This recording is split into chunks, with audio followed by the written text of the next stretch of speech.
I was standing beside my husband Robert's coffin when my 14-year-old grandson slipped a folded note into my trembling hand. "Grandma, don't go home with Mom," it read. Grandpa said she switched the papers.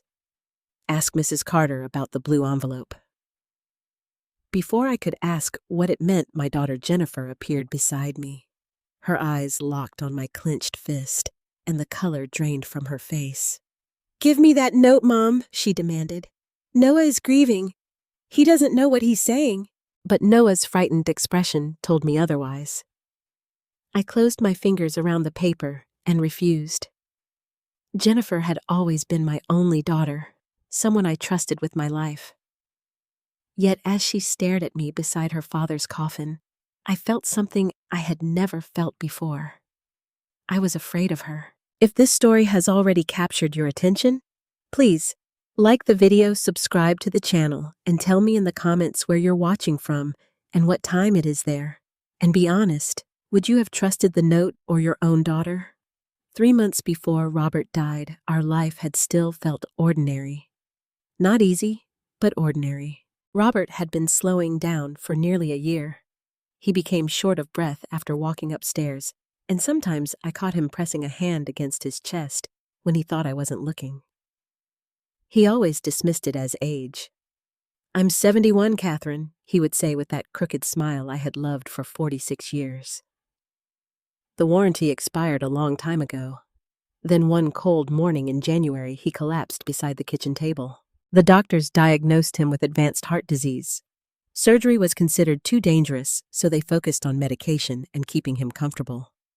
Dr. Michael Harris never gave us an exact timeline, but his careful voice told me everything he did not say. That was when Jennifer suddenly became the daughter I had always hoped she would be. She began visiting almost every day. She arrived carrying casseroles, groceries, and carefully labeled containers of soup. She drove Robert to medical appointments whenever I was tired. She organized his pills into plastic boxes and called the pharmacy when prescriptions needed refilling. At first I was grateful. "Let me take care of the difficult things," she told me one afternoon. "You should be spending this time with Dad, not worrying about bills and passwords." I remember hugging her in the kitchen and thanking God that we had raised such a thoughtful daughter. Now, standing outside the church after Robert's funeral with Noah's note hidden inside my glove, those memories felt different. Jennifer had not simply helped us. She had taken control. It began with the bills. She said Robert had missed a payment on the electricity account, although I never saw any notice from the company. She offered to arrange automatic payments. Then she asked for access to our joint checking account. A week later, she changed the online password because she claimed someone had attempted to log in from another state. She wrote the new password on a piece of paper, or so she said. I never found it. Whenever I asked to see the account, Jennifer opened it on her phone and held the screen toward me for only a few seconds. "Everything is fine, Mom," she would say. "You worry too much." Next came our mail. Jennifer said Robert needed privacy and rest, so she began collecting letters from the box before I could reach them. She separated what she called important documents from advertisements and catalogs. The important documents disappeared into a black folder she carried back and forth between our house and hers. I once asked why a bank statement had not arrived. "They're paperless now," she replied without looking at me.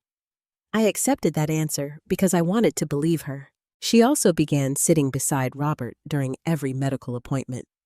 If Dr. Harris asked Robert a question, Jennifer often answered before he could speak.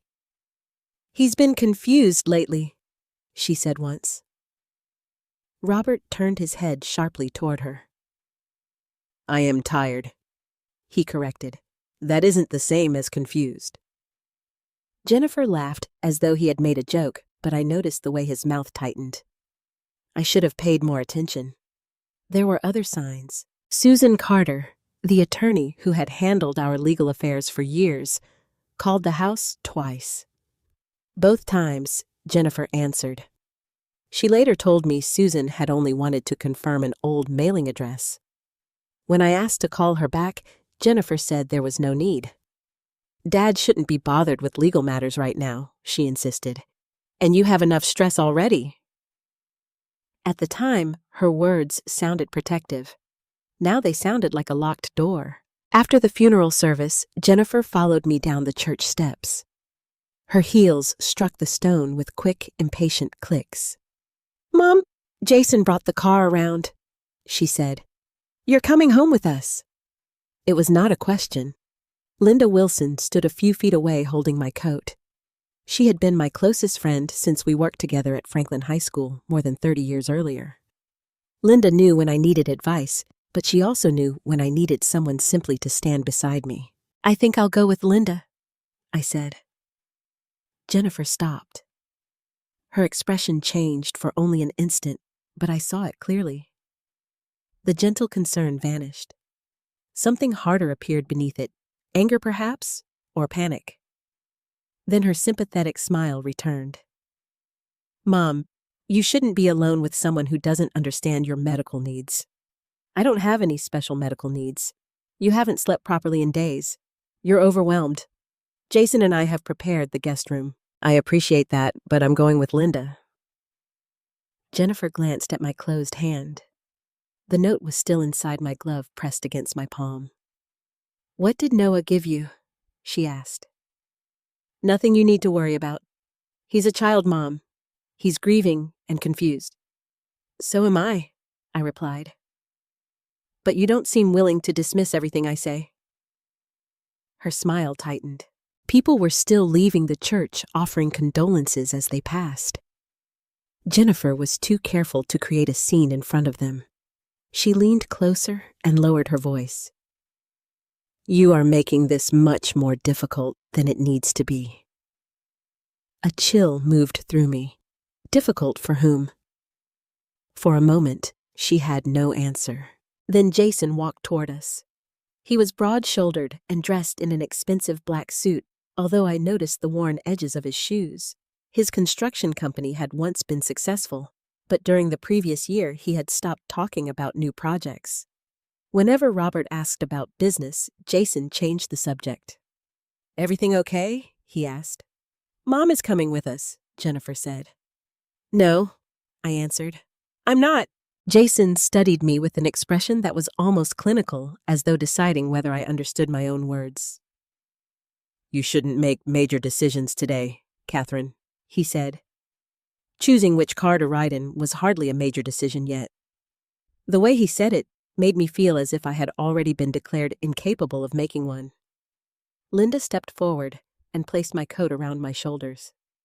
"Catherine will be safe with me," she said calmly. "I'll bring her home whenever she's ready." Jennifer looked at Linda as though she had intruded on a private family matter. "Thank you, but this concerns my mother, and your mother has made her choice." Noah stood near Jason's car watching us. Jennifer had ordered him to stay there, but his frightened eyes never left mine. I wanted to go to him. I wanted to ask what papers had been switched and what Robert had hidden inside the blue envelope, but Jennifer saw where I was looking and immediately walked toward her son. She gripped Noah's shoulder and guided him into the back seat. It was not a violent gesture. To anyone else, it might have appeared comforting. But Noah flinched. That small movement told me more than any explanation could have. Jennifer returned to me once the car door was closed. "I'll come to the house tomorrow," she said. "There are documents you need to sign." "What documents?" "Funeral expenses, insurance forms, routine things." "Bring them to Susan Carter." The color left her face again. "Why would you involve Susan? She is our attorney. She was Dad's attorney," Jennifer corrected quickly. "And she hasn't been involved in your affairs for years." I knew that was not true. Susan had updated both our wills 18 months earlier. Before I could say so, Jennifer kissed my cheek. Her lips were cold. "Get some rest, Mom," she whispered. "You're clearly not thinking straight." Then she walked away. I watched Jason's car leave the church parking lot with Noah staring through the rear window. His face remained visible until the vehicle turned onto the road and disappeared. Inside Linda's car, I finally removed my glove and unfolded the note again. Grandpa said she switched the papers. 3 months of memories rearranged themselves in my mind. Missing bank statements, changed passwords, unanswered calls from Susan, and documents Jennifer had placed before Robert when he was exhausted. I thought of the last week of his life. Robert had tried to tell me something one night, but Jennifer entered the room before he could finish. "Don't sign anything without..." Those had been his words. I had assumed he meant without reading it. Now I wondered whether he had meant without Susan. Linda started the engine, but did not drive. "What did the note say?" she asked. I handed it to her. She read it twice, then looked at me with fear in her eyes. "Catherine, we should not go back to your house alone." For the first time, I understood that Jennifer's concern had never been about whether I could survive my grief. She was afraid that without Robert beside me, I might finally discover how much of our life she had already taken. I spent that night at Linda's house. Neither of us believed it was safe for me to return home until we understood what Jennifer was hiding. Linda prepared the guest room made tea and stayed beside me while I tried to call Susan Carter. The call went to voicemail. "This is Catherine Brown," I said, struggling to keep my voice steady. "Robert left me a message about a blue envelope. Please call me as soon as you can. Don't contact Jennifer." Afterward, I placed Noah's folded note on the table between us. Every word seemed heavier than before. Grandpa said she switched the papers. I barely slept.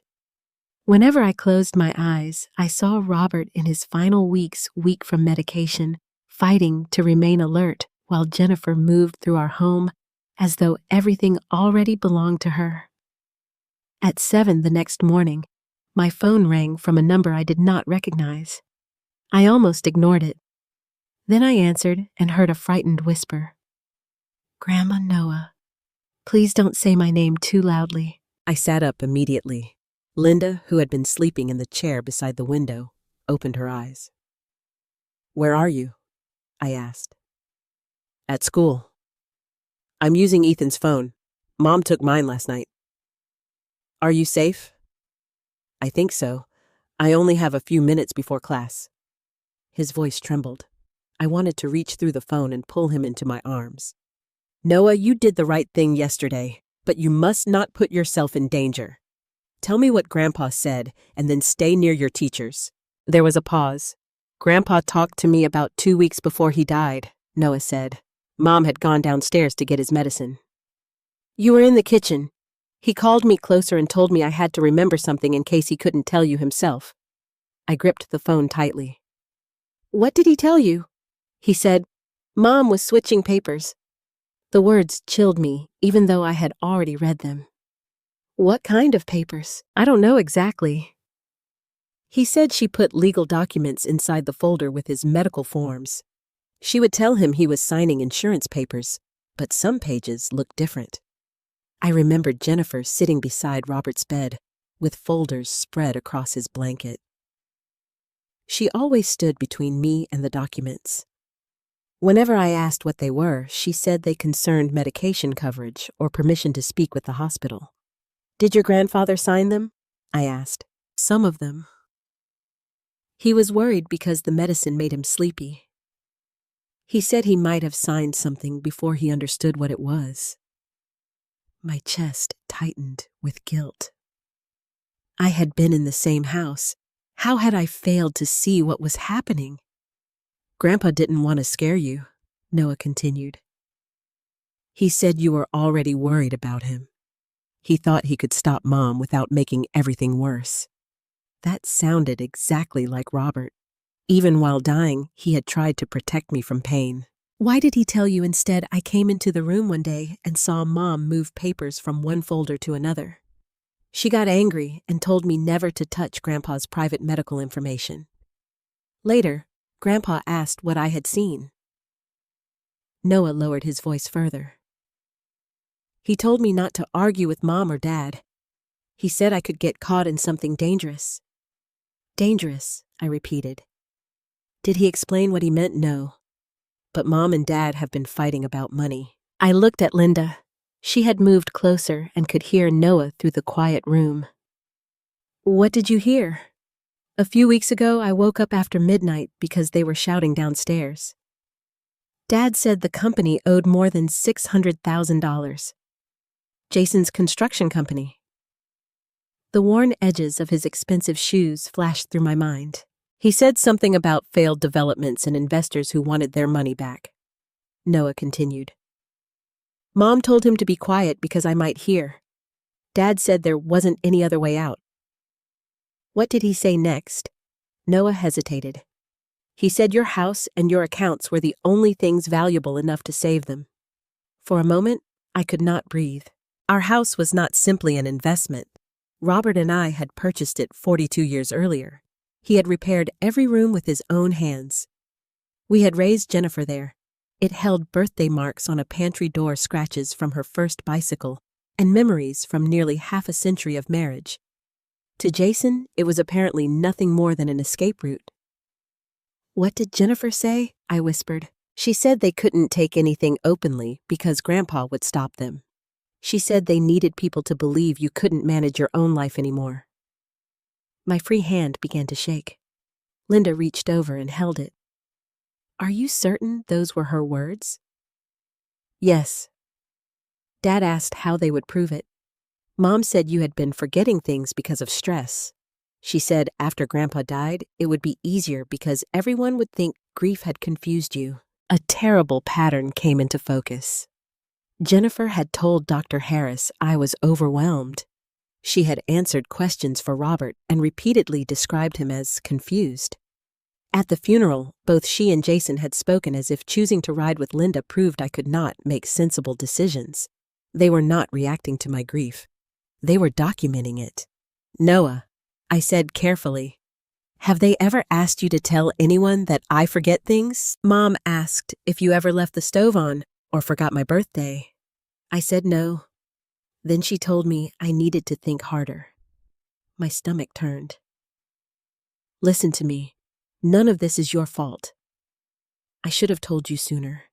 You are 14 years old. The adults around you were supposed to protect you. Your grandfather never expected you to solve this alone.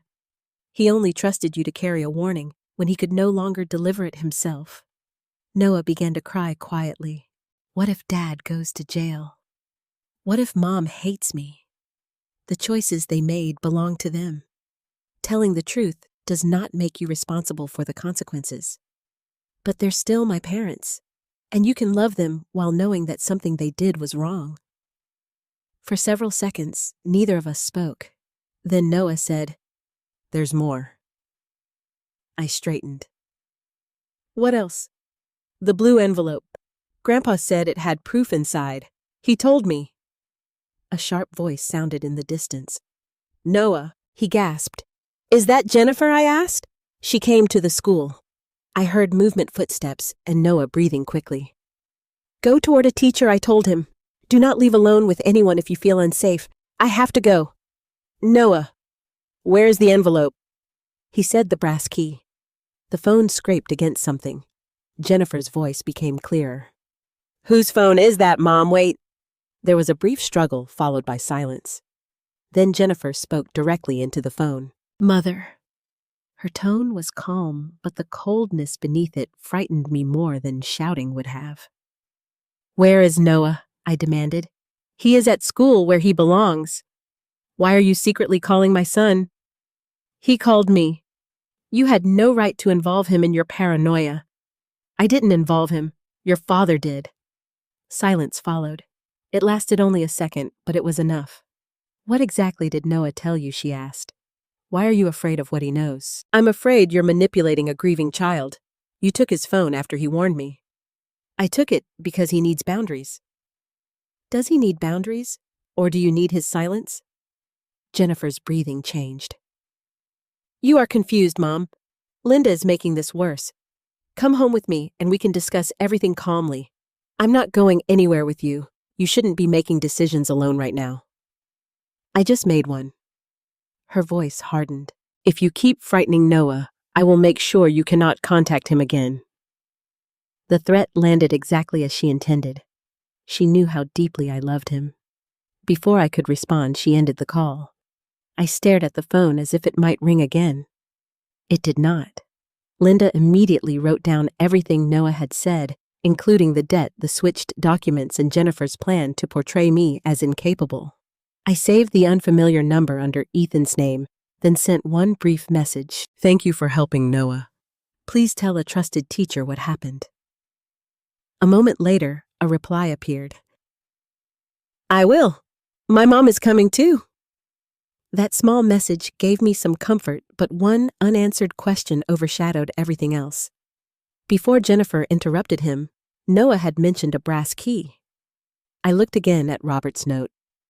"Ask Mrs. Carter about the blue envelope." Somewhere, my husband had hidden evidence. Jennifer had already controlled our accounts, intercepted our mail, and perhaps placed fraudulent papers before a dying man. If she found that evidence first, she could erase the last protection Robert had left me. My phone rang again. This time, Susan Carter's name appeared on the screen. I answered immediately. "Catherine," she said, her voice urgent. "I received your message. We need to meet privately today. Do not return home alone. Do not sign anything, and do not tell Jennifer where you are." My fear deepened. "Why? What did Robert tell you?" Susan paused before answering. "Enough to make me believe your daughter may already have legal documents carrying signatures that neither you nor Robert knowingly gave her." I closed my eyes. Noah had not imagined the danger. Robert had known it was real. And now Jennifer knew that I had begun searching for the truth. Susan Carter asked us to meet her at a small conference room inside the public library rather than at her office. "Jennifer knows where I work," she explained when Linda and I arrived. "Until we understand how far she and Jason are willing to go, I don't want them watching who enters my building." Susan locked the door behind us and closed the blinds. Several folders lay on the table along with a portable scanner and a yellow legal pad. I had known Susan for nearly 20 years. She was usually calm, even when discussing illness, death, or complicated family disputes. That morning, however, her expression was unusually tense. "Before we begin," she said, "I need you to answer a few questions without Linda helping you." Linda nodded and moved to the other side of the room. Susan asked me the date, the name of the current president, the location of our house, and the approximate balances in our savings and retirement accounts. She asked how Robert and I owned the property and whether I understood the difference between a will and a power of attorney. I answered every question.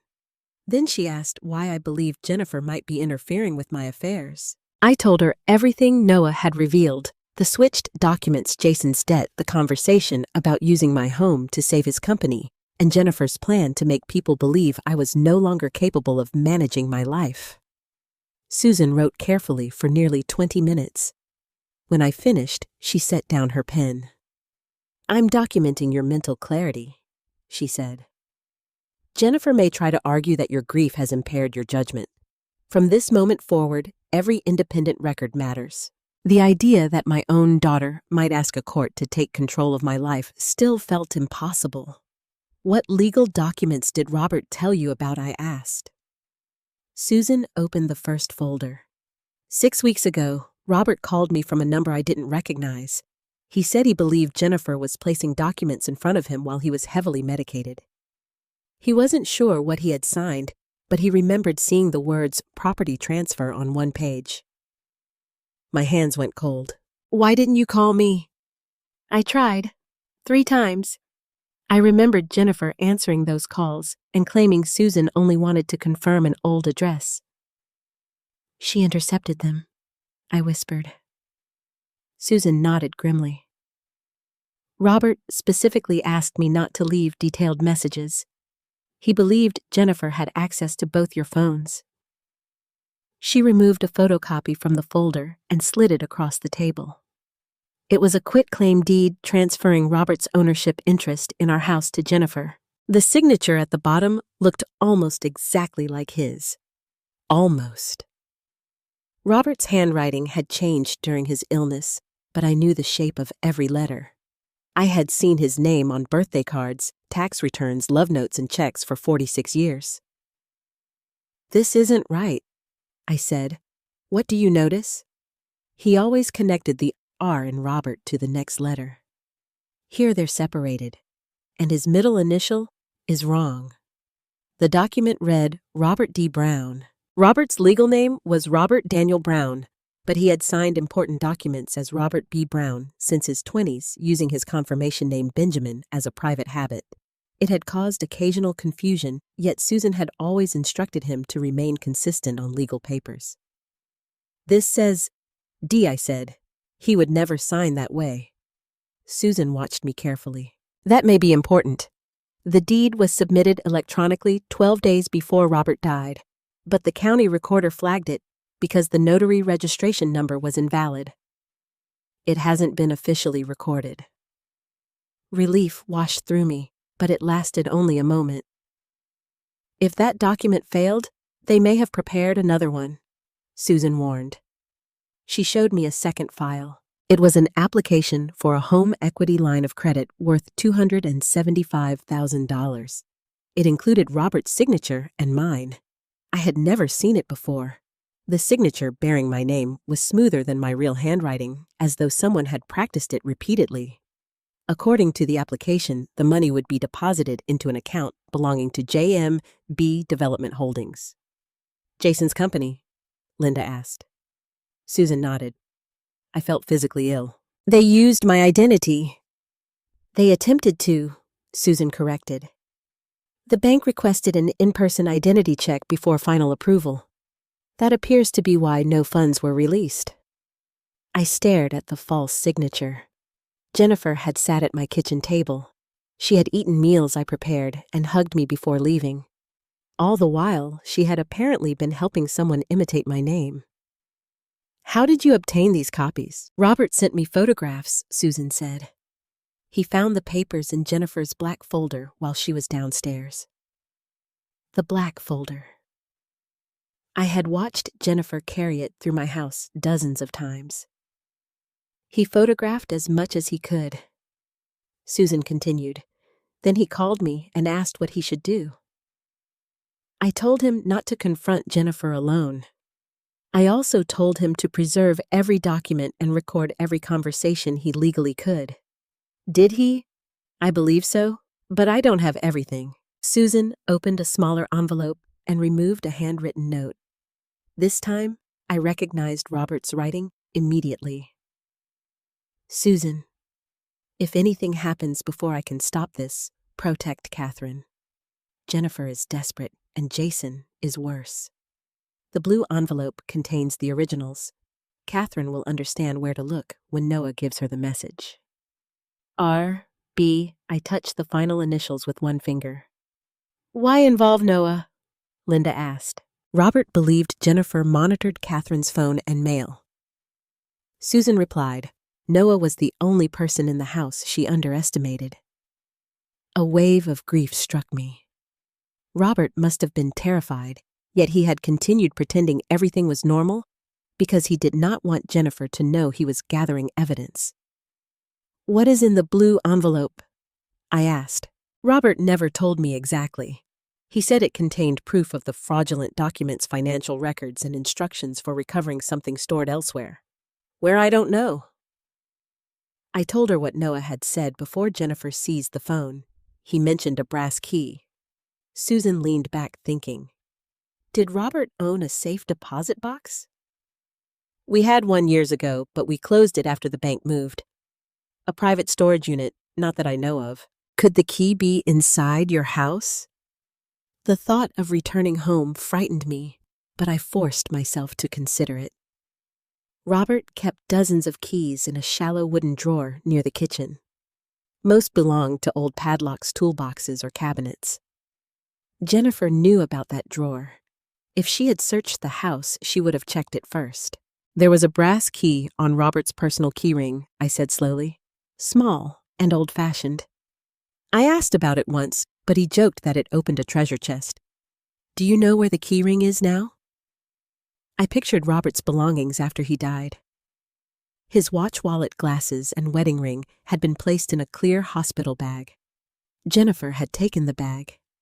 She said she would bring everything to the funeral home, I whispered. I never saw the keys again. Susan's expression darkened. Then we must assume Jennifer has them. A knock sounded at the conference room door. All three of us froze. Susan quietly gathered the documents and placed them back inside her briefcase. Who knows we're here? Linda whispered. No one, Susan replied. The knock came again. Then a man's voice called, Mrs. Carter, Library Security. There's a woman at the front desk asking for Catherine Brown. My heart began pounding. Susan opened the door only a few inches and spoke to the guard. A moment later, she closed it again. It's Jennifer, she said. She claims you are emotionally distressed and that Linda removed you from your home without permission. She found us, I whispered. Linda looked toward the emergency exit at the rear of the room. How I reached into my handbag and pulled out my phone. Jennifer had arranged our family location sharing service months earlier, claiming it would help if Robert had a medical emergency. My location was still visible to her. Susan immediately switched off the phone and placed it inside an empty metal document box. Do not speak to Jennifer, she said. Not without a witness, and not until we secure your accounts. But if I hide, she'll say that proves I'm confused. Then we won't hide. Susan asked the security guard to bring Jennifer to the conference room. 2 library employees remained in the hallway as witnesses. Jennifer entered wearing the same black dress from the funeral. Her eyes moved from me to Linda, then to Susan's briefcase. There you are, she said, forcing a relieved smile. I've been worried sick. I told you I was staying with Linda. You weren't answering your phone. I was speaking with my attorney. Her gaze hardened. Susan is taking advantage of you while you're grieving. Susan remained calm. Catherine contacted me voluntarily and has demonstrated that she fully understands her circumstances. Jennifer ignored her and placed a folder on the table. These are routine documents Mom needs to sign so I can handle Dad's final expenses. I did not touch the folder. Leave them with Susan. That isn't necessary. It is necessary to me. Jennifer's face reddened. Mom, you don't even know what those papers say. Neither did your father when you put them in front of him. The room became completely silent. For the first time, Jennifer looked genuinely frightened. Then she recovered. Noah has been filling your head with nonsense. Noah told me what he saw. He is a confused child who just lost his grandfather. And I am a grieving widow, I said. Is that how you plan to describe both of us whenever we tell the truth? Jennifer reached for the folder, but Susan took it first. I'll review every page, Susan said. You have no authority. I have Catherine's authorization. Jennifer looked at me with open fury. You're making a terrible mistake. No, I replied. My mistake was allowing you to convince me that love meant surrendering control. Jennifer turned and walked out without saying goodbye. When the door closed, Susan opened the folder. The first page was not related to funeral expenses.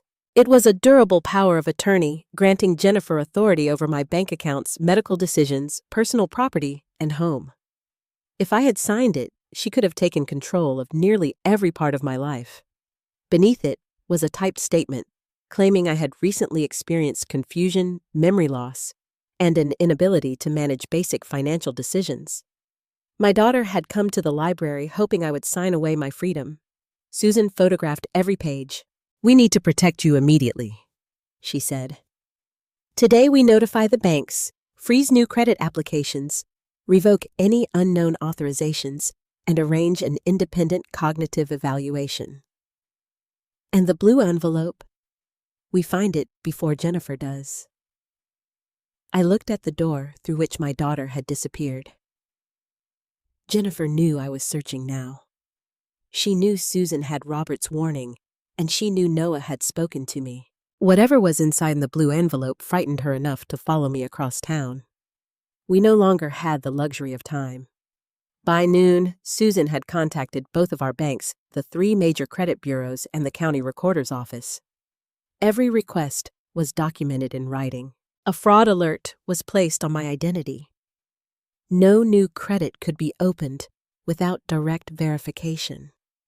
The bank temporarily restricted electronic transfers from our savings account, and Susan submitted a formal notice disputing the home equity application bearing my forged signature.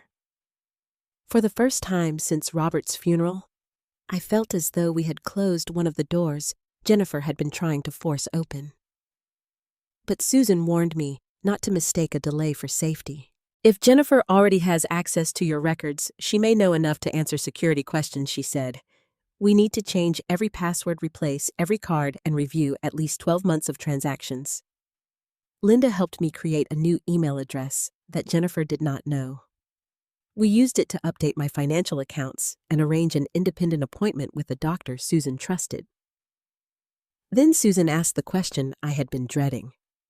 Are you ready to return to your house? I looked down at Robert's note.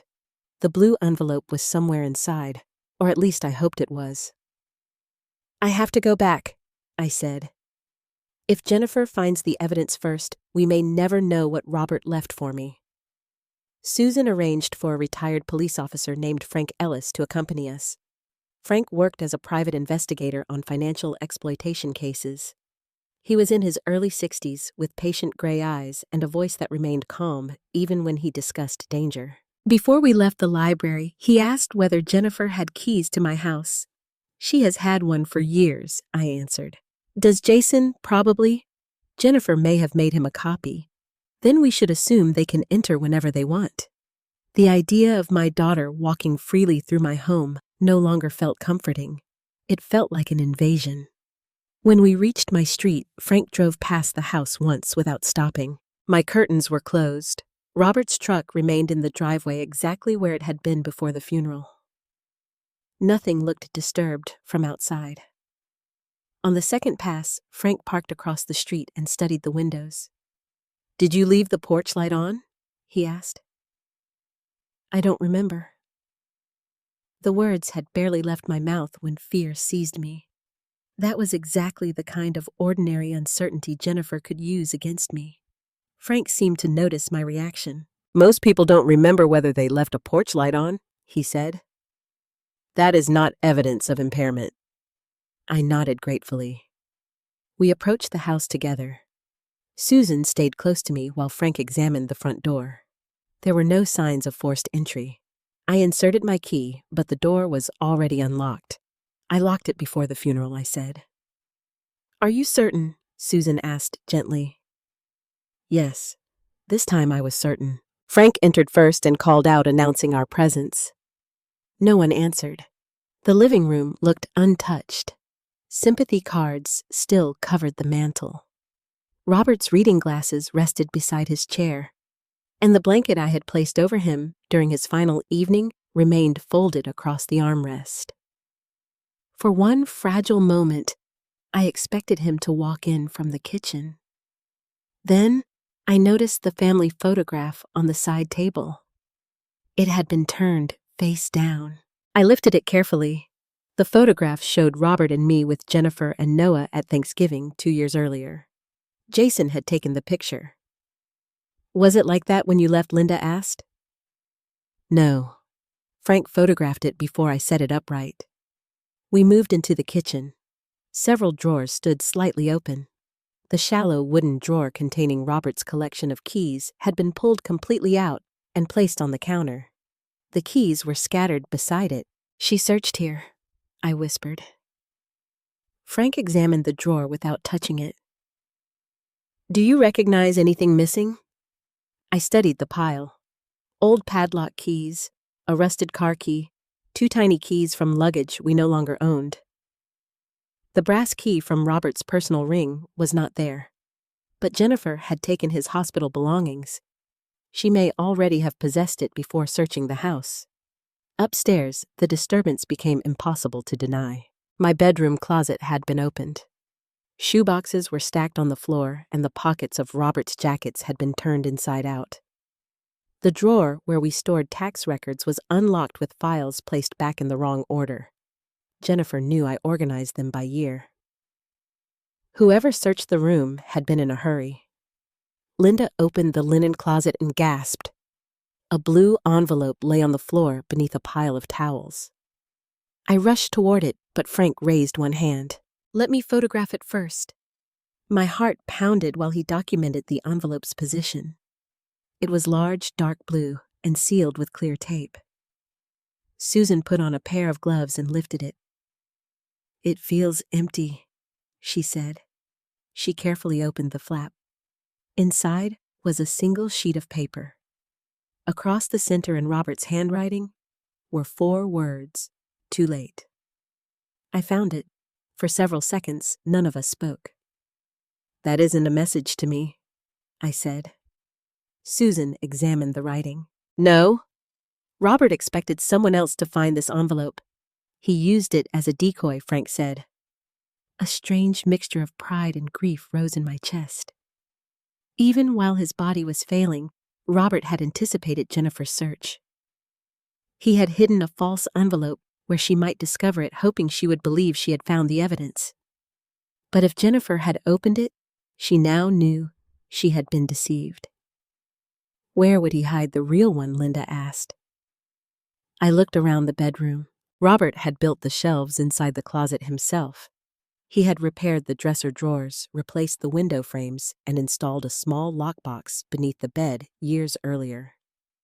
We checked all of them. The lockbox contained insurance policies and old family documents, but no blue envelope. The backs of the drawers were solid. Nothing had been taped beneath the shelves. Frank inspected the walls for loose panels, while Susan reviewed the papers inside the lockbox. I moved to Robert's nightstand. Inside the top drawer were his handkerchiefs, a flashlight, 2 pens, and the paperback mystery novel he had been reading before his final hospital stay. A small photograph served as his bookmark. It showed Robert kneeling beside Noah in our garden.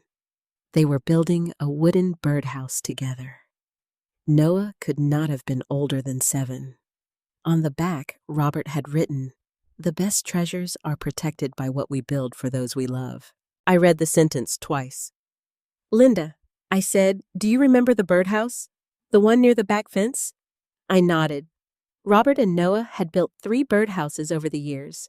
One hung from the maple tree. Another stood near the flower beds. The oldest was mounted on a wooden post beside Robert's workshop. I hurried toward the stairs, but Frank stopped me. "Let me check the yard first." We went outside through the kitchen. The garden looked neglected after weeks of illness and funeral arrangements. Fallen leaves covered the path. Robert's workshop stood at the far end of the yard, its green door closed. The birdhouse beside it appeared ordinary. Then I noticed that its roof was crooked. Robert would never have left it that way. Frank photographed the birdhouse before removing 2 small screws from the roof.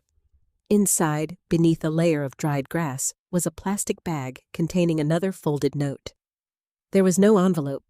I recognized Robert's handwriting. "Catherine, if you are reading this, then Noah kept his promise. The envelope is not in this house. The brass key opens box 317 at Greenfield Station. Do not go alone. Take Susan." I pressed the note against my chest. He knew I whispered. He knew exactly what would happen. Susan read over my shoulder. "Greenfield Station closed years ago." Part of it did, Linda said. The old railway building was converted into private storage lockers. Frank immediately searched the address on his phone.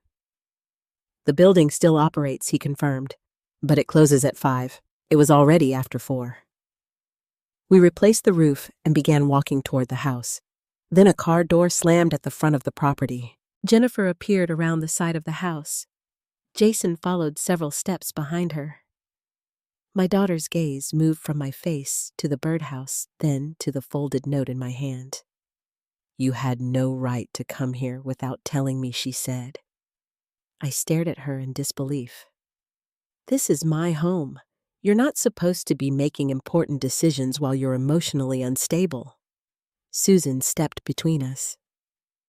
Catherine has every legal right to enter her property. Jennifer ignored her. What did you find, Mom? Something your father wanted me to have. Jason's eyes narrowed. Where is the brass key? I asked. Neither of them answered. Jennifer forced a wounded expression. I don't know what you're talking about. You took your father's belongings from the hospital. His key ring was inside the bag. I gave everything to the funeral director. No, I said. You didn't. Jason moved closer. This has gone far enough. Catherine, give Jennifer the note. You're upsetting everyone over something Robert probably wrote while he was confused. My husband was not confused. He was taking powerful medication, Jason replied. You can't trust every thought he had near the end. I looked at Jennifer. Is that what you told yourself when you placed false documents in front of him? Her expression hardened. I was helping my father. You were trying to take our house. Jennifer opened her mouth, but Frank stepped forward and identified himself. I advise both of you to leave, he said. The homeowner has asked you no questions that require an immediate response. Any future communication should go through her attorney. Jason looked toward the street where two neighbors had begun watching us. He took Jennifer's arm. We should go. Jennifer resisted for a moment. Her eyes remained fixed on Robert's note. Then she turned to me. You don't understand what you're doing, she said quietly. If you keep digging, you're going to destroy this entire family. No, I replied. Whatever you and Jason have done is what may destroy it. They returned to their car. As Jason drove away, Susan called Greenfield Station and asked whether anyone had recently attempted to access Box 317. The employee checked the records. Yes, he said. A woman came in yesterday with a key, but she couldn't open the box. Why not? Susan asked. Because Box 317 requires both the customer's key and an authorization code. Susan looked at Robert's note again. There's no code here. I turned the paper over. At the bottom, written so faintly that we had almost missed it, was a final instruction. Ask Noah what we painted under the roof. Jennifer had the key. But Robert had entrusted the code to the one person she was now determined to silence. We could not reach Noah directly. Jennifer still had his phone, and the school secretary refused to release information about him without permission from a parent. I understood the policy, but every minute we lost gave Jennifer more time to pressure him into silence. Susan called Ethan's mother, whose number had been included in the message from Ethan's phone. Her name was Rebecca Miller, and she already knew something was wrong. Jennifer arrived at the school furious, Rebecca explained. She took Noah home before the final bell. Ethan said Noah looked terrified. Did Noah tell Ethan anything about a birdhouse? I asked. Rebecca paused. Ethan mentioned that Noah kept repeating something about blue paint and a date, but he didn't understand it. Blue paint and a date. I looked toward the old birdhouse beside Robert's workshop. Its faded roof had once been bright blue. Robert and Noah had repainted it together several summers earlier. I walked back across the garden and knelt beside it. Frank removed the roof again and shone a flashlight inside. Beneath the dried grass on the underside of the wooden panel were several uneven brushstrokes and two sets of initials. R.B. plus N.B. Below them was a date, June 17th, 18. That may be the code, Linda said. I wanted to believe it, but Robert's instruction had been precise. Ask Noah what we painted under the roof, not what date they had written. I closed my eyes and searched my memory. That summer, Noah had spent nearly every afternoon with us while Jennifer and Jason traveled for business. He and Robert built shelves in the workshop, planted tomatoes, and repaired the birdhouse after a storm damaged its roof. One evening, Noah had come inside with blue paint on his nose and refused to tell me what they had painted. It's a secret between builders, Robert had said, laughing. At the time, I had thought it was a harmless game. Now that secret might be protecting the evidence that could save my home. Susan checked the time. Greenfield Station would close in less than 30 minutes. We can try the date, she said. If it fails, we return tomorrow after speaking with Noah. Frank shook his head. Jennifer has the physical key. If she learns the code tonight, she could reach the box before us tomorrow. She may already be questioning him, I said. The thought made my stomach tighten. Susan called Greenfield Station again and explained that the contents of Box 317 might be evidence in a financial exploitation case. The manager, Mr. Howard, agreed to remain open for another 30 minutes, but he warned us that the box could not be accessed without the original key. Jennifer had that key. Can the lock be drilled? Susan asked. Only with proof of ownership and written legal authorization, he replied. The rental agreement belongs to Robert Brown. If Mrs. Brown brings identification, a death certificate, and proof that she is the executor or surviving owner, I can review it. But I cannot promise access tonight. Susan had certified copies of Robert's death certificate in her briefcase, along with documents naming me executor of his estate. We left immediately. Greenfield Station stood on the edge of town, a red brick railway building that had once carried passengers across the state. The tracks had been removed years earlier, but the old platform remained beneath a rusted metal roof. The waiting room had been divided into rows of private storage lockers. Mr. Howard met us at the entrance.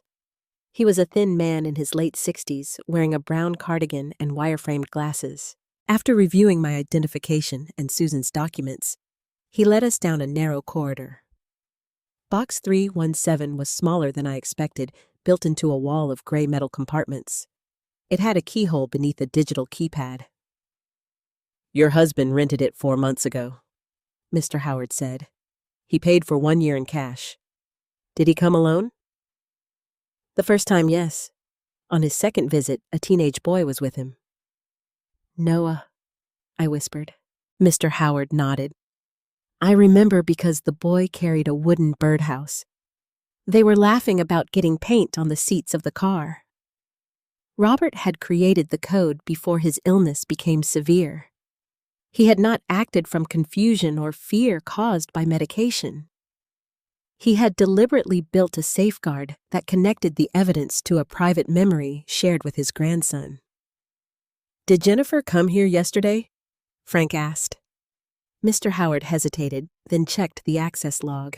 A woman identifying herself as Jennifer Blake arrived shortly after 3. She had the correct customer key, but she entered the wrong code 4 times. The system locked her out. Did she say how she obtained the key? Susan asked. She claimed her father had authorized her to collect family documents.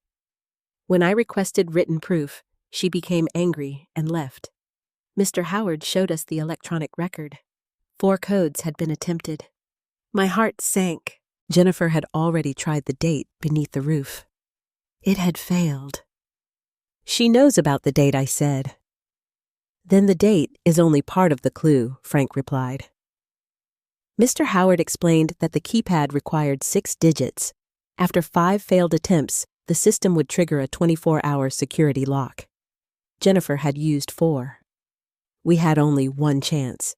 I studied the failed codes again. The first 3 looked like birthdays or anniversaries.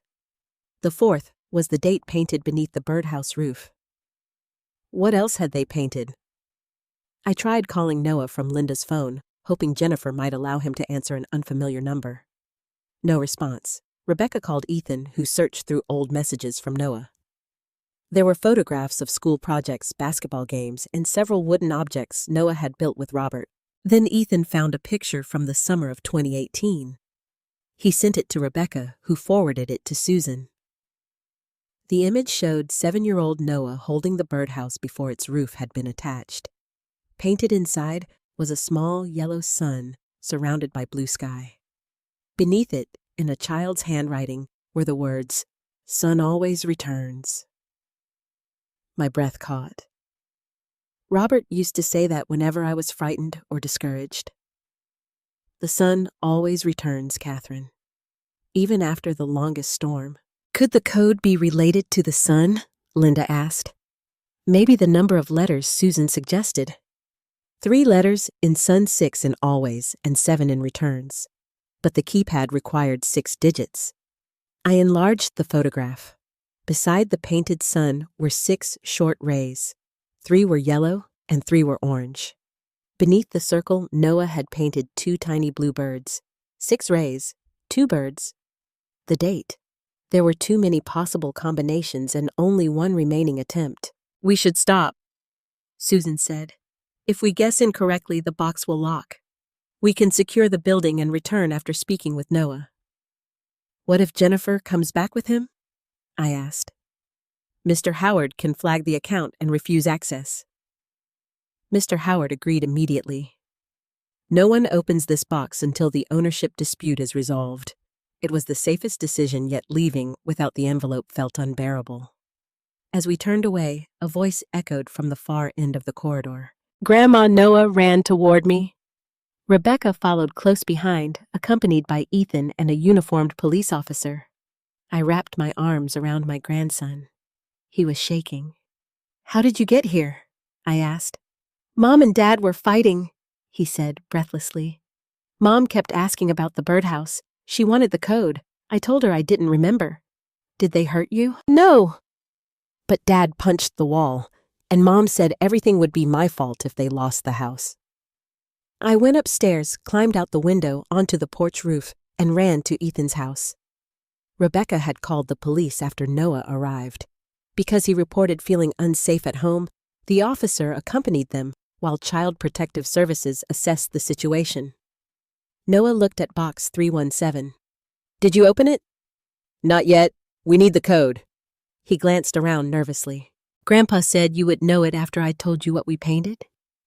"The sun always returns," I said. Noah nodded. He asked what number the sun meant to you. Then I understood. Robert and I had met on a Sunday afternoon in 1974. For every anniversary, he wrote the same number inside my card, July 14th, the day he called the beginning of our sunlight. But that was only 3 digits. "What were the birds?" I asked. "You and Grandpa Noah," replied. He said one bird always finds the other. 2 birds. 2 times 714. I looked at the keypad. "Try 714714, I said. Susan entered the numbers slowly. 7, 1, 4, 7, 1, 4. For one terrible second, nothing happened. Then a green light appeared. Mr. Howard inserted the facility's master key, but the second lock remained closed. "We still need the customer key," he reminded us. Noah reached beneath the collar of his shirt and pulled out a thin cord. The brass key hung from it. Everyone stared. "Grandpa gave it to me at the hospital," he explained. "He told me to wear it under my clothes." Mom took another brass key from his keyring. Grandpa switched them before he died. Robert had anticipated everything. Jennifer believed she possessed the key.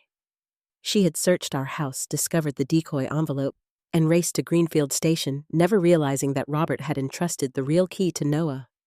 My grandson removed the cord and placed the key in my hand. I inserted it into the lock. The door opened. Inside, box 317 was a thick blue envelope, a flash drive, a small digital recorder, and a sealed letter bearing my name. Susan photographed every item before touching anything. Then, with Mr. Howard and the police officer serving as witnesses, she placed the contents in an evidence bag. "We should not review this here," she said. "We need copies, a documented chain of custody, and a secure location." But I could not take my eyes from the letter. Robert's handwriting crossed the front for Catherine when the truth becomes harder than grief. I pressed the envelope against my chest. My husband had known that discovering Jennifer's betrayal might wound me almost as deeply as losing him. Yet he had also known I would need the truth to survive. The police officer received a call over his radio. His expression changed as he listened. Then he looked at Noah. Your parents reported you missing, he said. They're on their way here. Noah moved closer to me. Minutes later, Jennifer and Jason entered the station. Jennifer saw the open locker and stopped. Her gaze dropped to the blue envelope in Susan's evidence bag. The anger disappeared from her face, replaced by pure fear.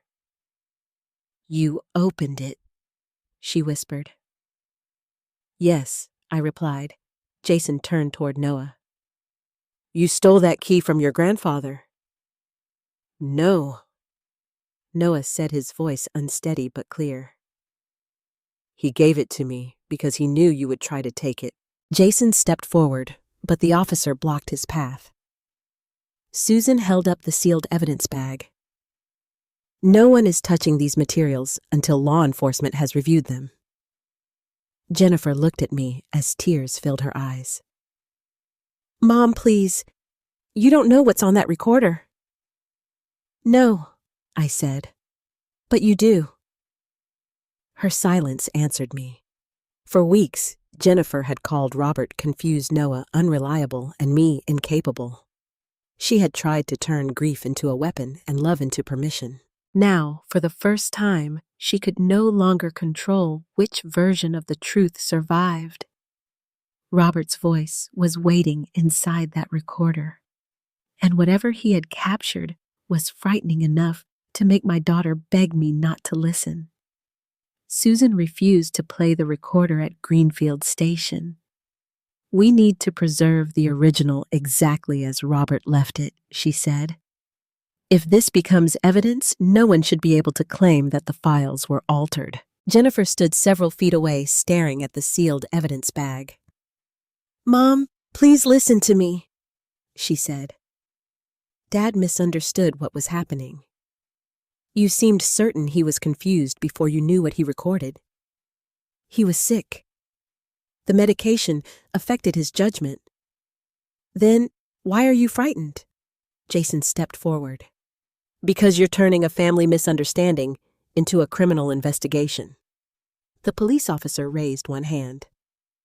"Sir, stay where you are." Jason stopped, but the anger in his face remained. Noah stood beside me. I could feel him trembling through his jacket.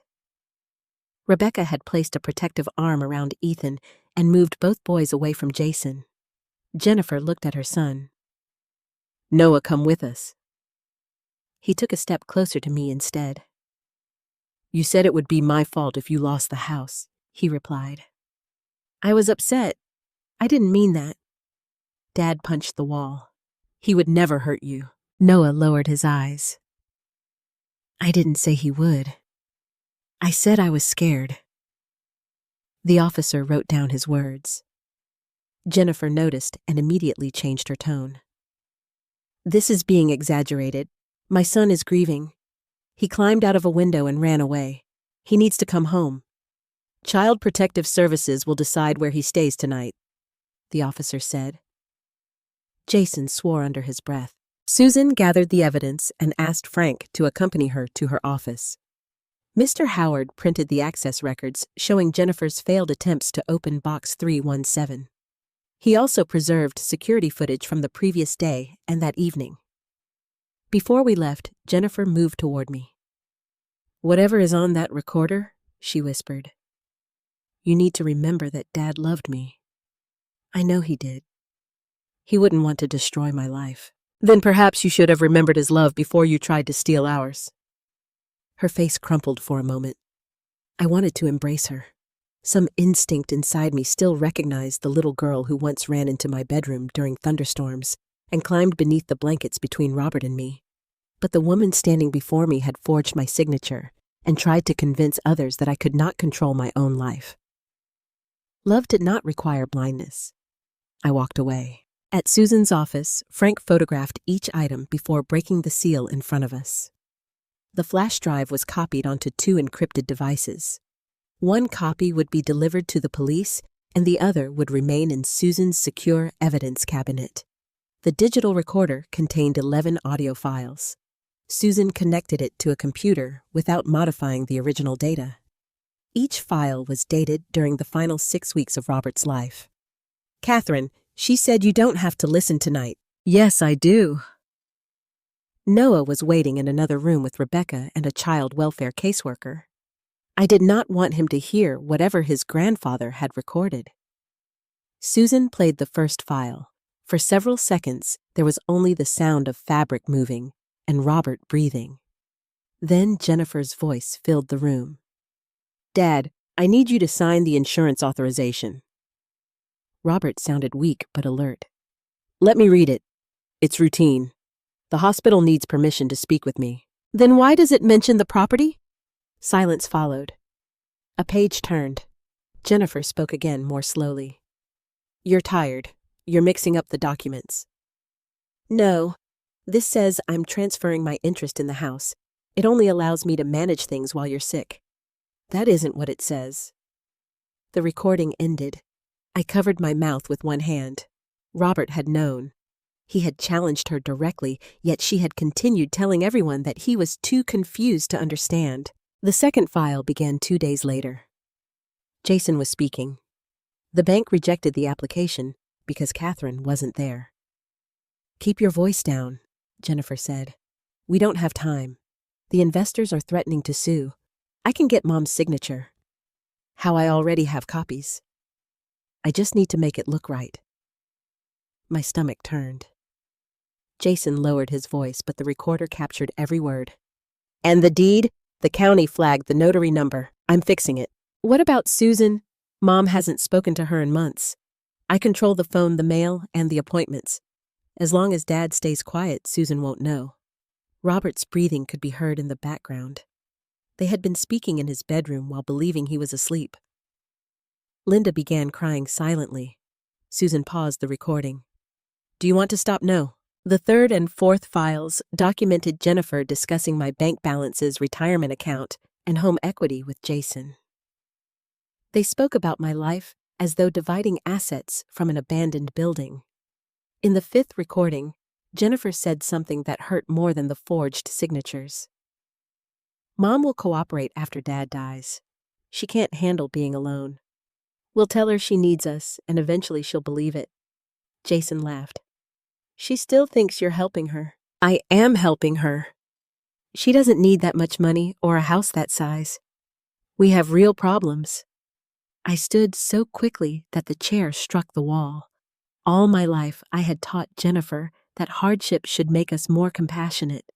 Instead, she had decided that her desperation made my possessions hers. She believed she deserved everything I whispered. Susan stopped the file. No. She decided she was entitled to take it. Those are not the same thing. I walked to the window and looked down at the empty street. The grief I felt was different from losing Robert. Death had taken him from me without choice. Jennifer had chosen each lie, each document, and every attempt to make me doubt myself. When I returned to the table, Susan played the sixth recording.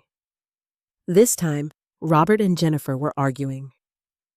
You will return every document, Robert said. You don't understand the pressure Jason is under. I understand exactly. His company is failing, and the two of you intend to make Catherine pay for it. We were going to repay everything.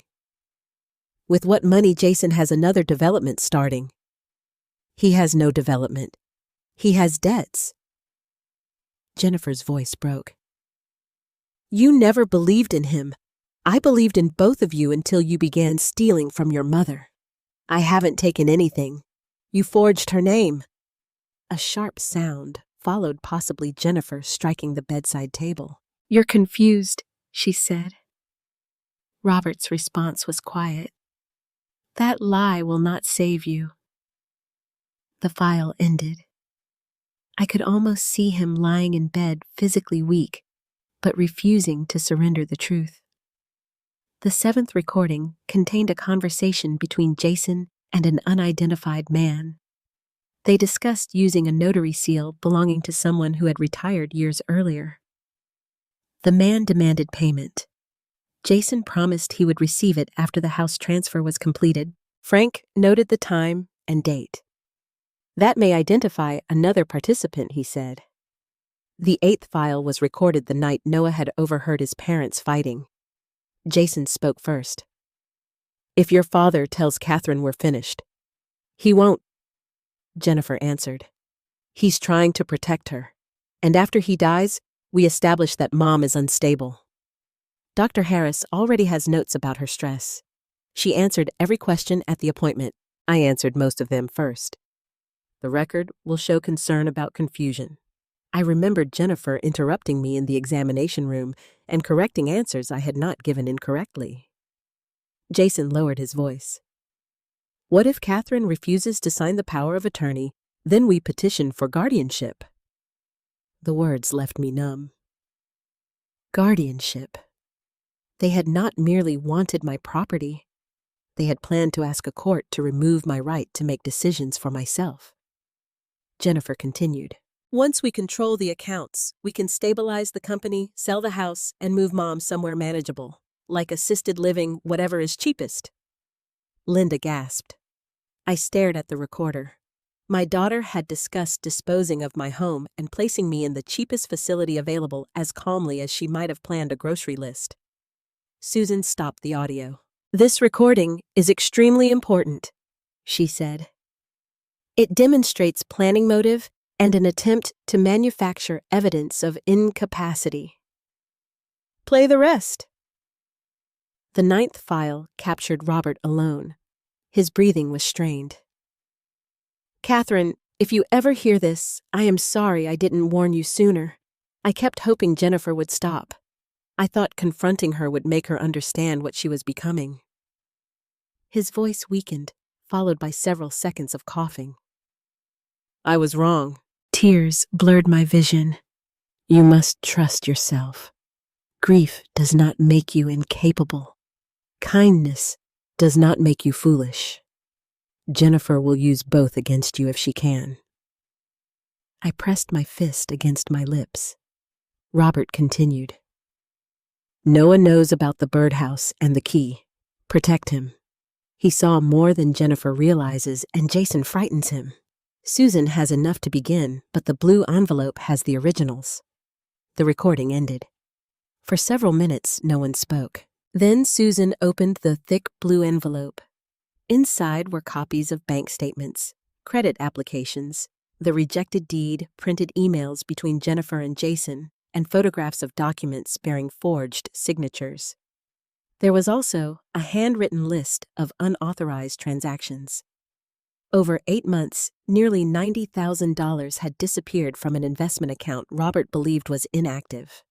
The funds had been transferred in smaller amounts to companies connected to Jason. At the bottom of the list, Robert had written, "There may be more. Check the trust." "What trust?" I asked. Susan's expression changed. "Robert established a family trust 12 years ago. Your home and several investments were placed inside it. You and Robert were co-trustees." I remember. Jennifer was named successor trustee only after both of you died or became legally incapacitated. I understood immediately. If she made people believe I was incapable, she could try to take control of the trust. Frank examined one of the emails. It appears she already tried. Attached to the message was a physician's statement claiming that I suffered from progressive cognitive impairment. The signature at the bottom belonged to Dr. Harris. I stared at it. He never diagnosed me with that. Susan enlarged the document on her screen. "This may be forged too, but if it isn't, we need to know why he signed it." My phone rang. It was the child welfare caseworker sitting with Noah. I answered immediately. "Mrs. Brown," she said, "Noah has remembered something else. He says his mother met privately with Dr. Harris several times, and after one meeting, she told Jason that the doctor had finally agreed to help." I looked at the false medical statement. Jennifer's plan extended beyond stolen signatures and hidden papers. Someone with professional authority may have helped her construct a lie about my mind, and if Dr. Harris had participated willingly, I could no longer assume that my medical records belonged only to me.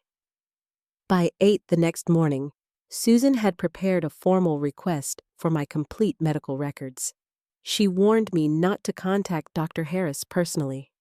If Jennifer persuaded him to create false evidence, we cannot give him time to alter his records or coordinate a story with her. Frank recommended sending the request electronically and by certified courier while we visited another physician for an independent evaluation. The new doctor was Dr. Elaine Porter, a geriatric specialist who had never treated anyone in my family. She spent nearly 2 hours examining me without allowing Linda or Susan to answer on my behalf. She tested my memory, concentration, reasoning language, and ability to understand financial decisions. She asked me to explain the suspected fraud in my own words and describe the steps I had taken to protect myself. When she finished, she placed her pen on the desk. "Mrs. Brown, grief and stress are affecting your sleep, but I see no evidence of cognitive impairment. You understand your circumstances and can make independent decisions." I nearly cried from relief, not because I had doubted my own mind, but because Jennifer had repeated the accusations so often that part of me had begun fearing others might believe her. Dr. Porter documented every finding and provided Susan with a signed preliminary statement. A full report would follow. When we returned to Susan's office, a courier had delivered my records from Dr. Harris. The package contained more than 200 pages. At first, everything appeared ordinary blood tests, prescription renewals, annual examinations, and notes about the stress of caring for Robert. Then Susan found an appointment dated 3 months earlier. According to the record, Jennifer had attended the visit and reported that I frequently misplaced objects, repeated questions, forgot appointments, and became confused while paying bills. None of it was true. Dr. Harris had written, "Daughter expresses concern regarding progressive memory decline. Patient demonstrates limited awareness of symptoms." "I remember that appointment," I said. Jennifer kept answering questions before I could speak. The record did not mention that. Instead, it stated that I had relied on Jennifer to provide essential medical history. 2 weeks later, another note appeared. I had not attended that appointment at all, yet the file described a family consultation between Jennifer and Dr. Harris. Jennifer reportedly claimed that I had left the stove burning, become lost while driving, and accused relatives of stealing from me. The last claim made my stomach turn. She had created a record suggesting that any future accusation of theft would be evidence of my illness. "She was preparing to discredit you before you discovered the missing money," Frank said.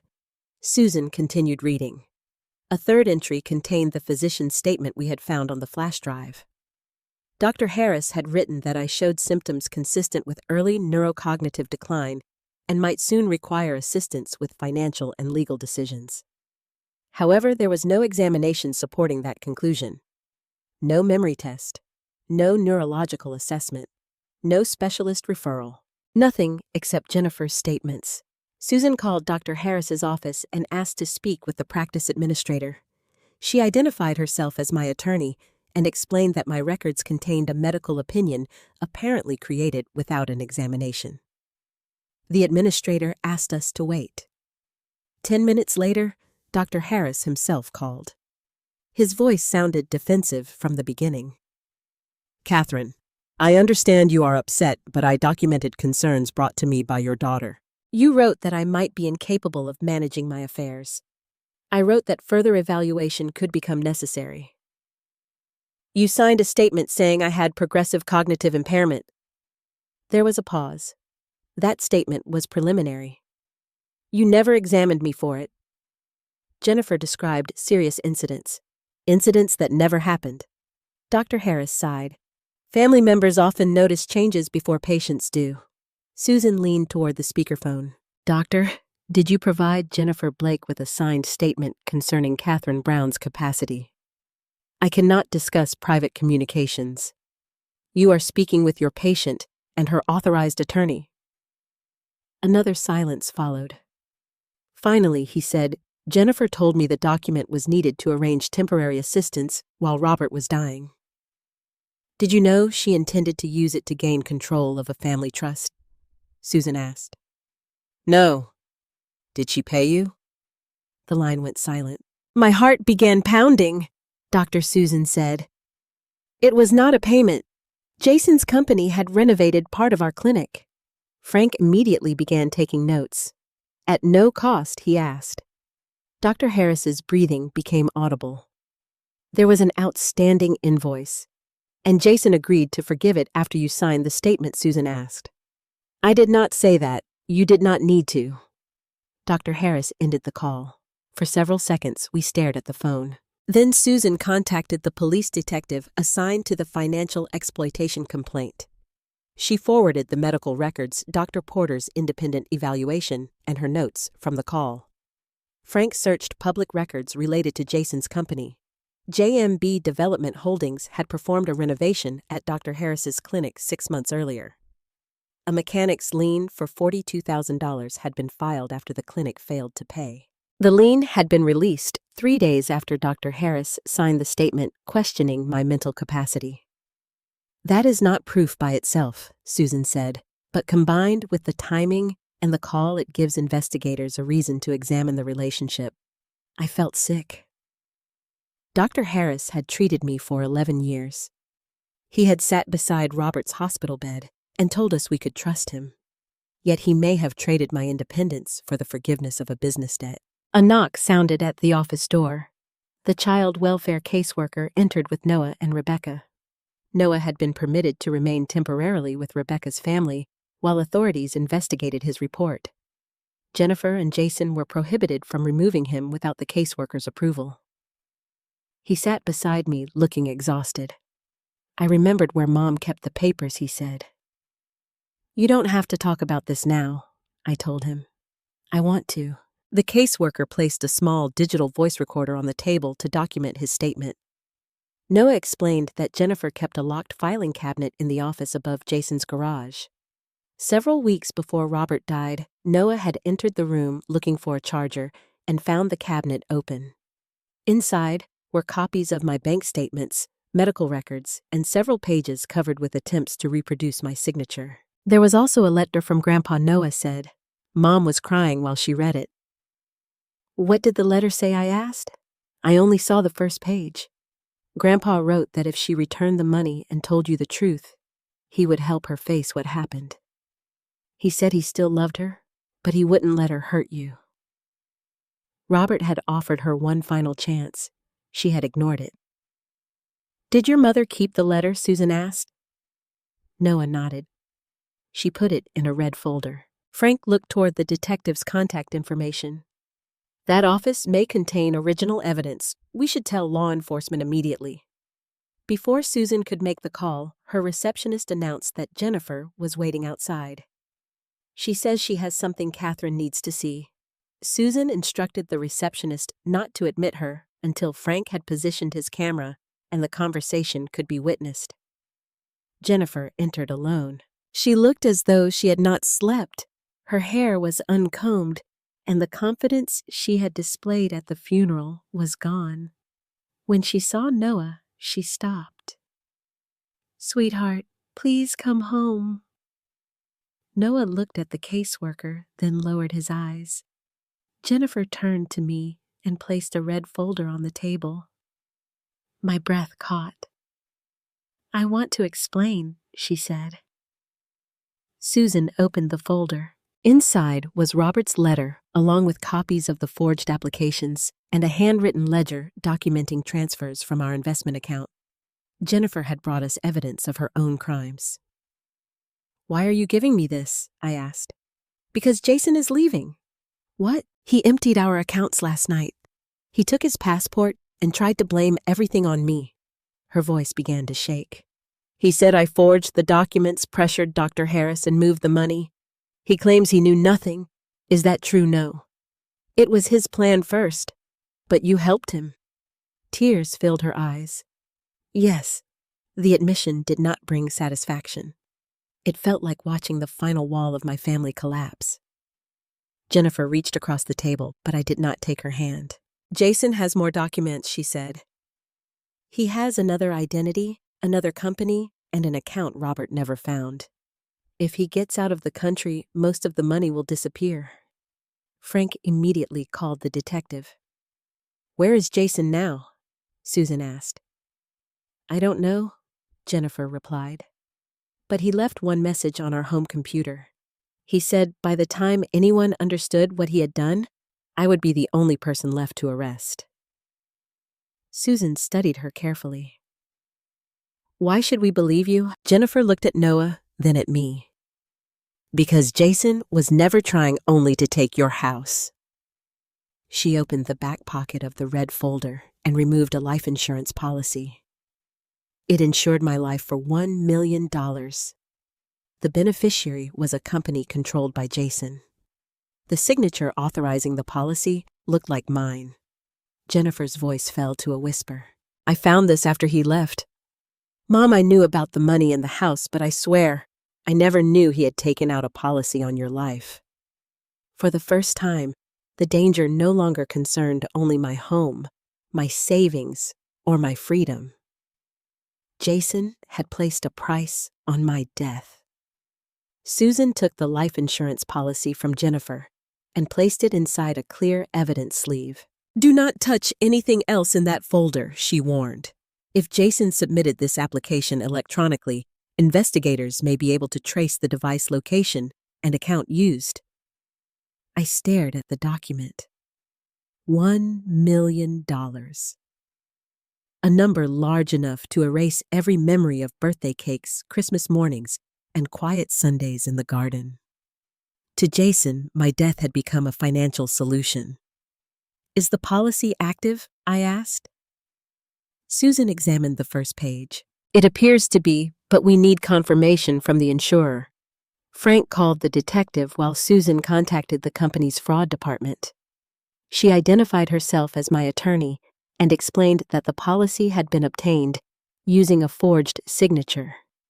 The representative initially refused to discuss the account without identity verification. After I answered several security questions, she confirmed that the policy had been issued 4 months earlier. 4 months? Robert had still been alive. Who paid the premiums? Susan asked. The payments came from J.M.B.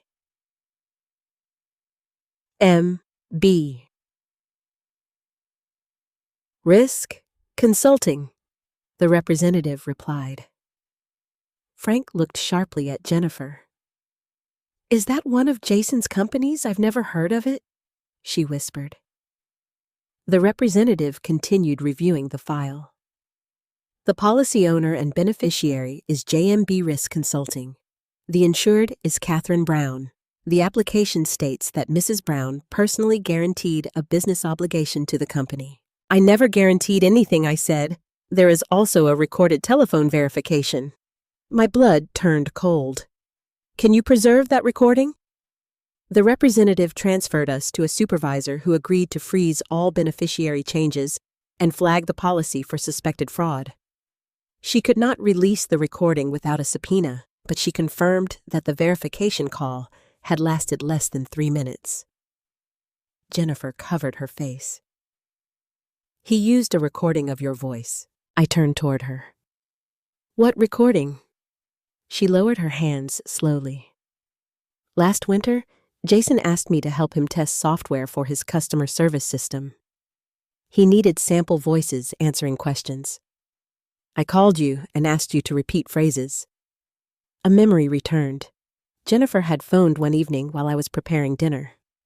She said Noah was helping Jason with a school technology demonstration. She asked me to say my full name, my date of birth, and several short answers. Yes, that is correct. I understand. I agree. I had laughed when she made me repeat the sentences more clearly. You recorded me, I said. I didn't know what he planned to do with it, but you knew he was already forging documents. Jennifer's face collapsed. Yes. Her answer left no room for excuses. The detective arrived with 2 officers. After examining the policy and speaking privately with Jennifer, he requested an emergency alert on Jason's passport and vehicle. He also contacted the district attorney about warrants for Jason's home office financial accounts and electronic devices. Until we locate him, Mrs. Brown should not return home, the detective said. Not even with friends. Do you believe he would hurt me? We know he committed financial crimes, planned to flee, and obtained a policy benefiting from your death. I won't speculate beyond the evidence, but we should treat the risk seriously. Frank arranged for me to stay in a secure hotel under Linda's name. Only Susan, the detective, and the child welfare caseworker would know the location. Noah remained with Rebecca. Before he left Susan's office, he approached Jennifer. "Did you know Dad was recording?" "Grandma?" Jennifer shook her head. "Not for the insurance policy." "That isn't what I asked." Her lips parted, but no answer came. Noah's eyes filled with tears. "You always say you didn't know the worst part, but you knew every part before it." Jennifer reached for him. He stepped back. Rebecca guided him toward the door, and I followed them into the hallway. "Grandma, are you safe?" he asked. "I will be." Promise. I wanted to give him the certainty children deserved, but too many adults had already lied to him. "I promise I will listen to the people protecting me," I said. "And I promise none of this is your fault." He hugged me tightly. When I returned to the office, Jennifer was sitting alone at the conference table. Susan and the detective were reviewing her statement in another room. For a moment, neither of us spoke. Then Jennifer whispered, "I never wanted you dead. That should not be the highest standard a daughter sets for herself." She flinched. "I thought we were borrowing money. Jason said his company only needed time. You forged my signature. He said the bank would never approve the loan otherwise. You helped create false medical records. I thought if I controlled the trust temporarily, I could return everything before you noticed. And when your father discovered the truth..." Tears slipped down her face. "I begged him not to tell you. You called him confused. I panicked. You planned to call me confused too." She bowed her head. Every confession arrived wrapped in a reason, yet none of those reasons changed what she had done. "Did you ever intend to place me in assisted living?"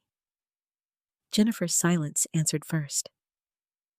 "Only if you fought the guardianship," she finally said. "Jason said it would make the court believe you needed supervision." A terrible calm settled over me. She had been willing to imprison me inside a false diagnosis so she could save a failing business. "You were not protecting me," I said. "You were preparing to punish me for resisting you. I know that now. You knew it then." Jennifer began sobbing, but I no longer rushed to comfort her. Her tears might have been genuine, but remorse did not erase danger. The detective returned. "We have a possible location for Jason," he said. "His vehicle was recorded at a fuel station near the interstate about an hour ago." "Which direction?" Frank asked. "Toward the airport." Jennifer stood. "He won't use his own passport?" The detective looked at her. "You said he had another identity." She nodded quickly. "Daniel Mercer. I found that name on documents in his office. He said it belonged to a former business partner, but the photograph on one identification card was Jason's." "Do you know where the card is? In a black travel wallet?" "He kept it inside a locked drawer in his desk." The detective immediately relayed the alias to airport security and federal authorities. Jennifer then remembered something else.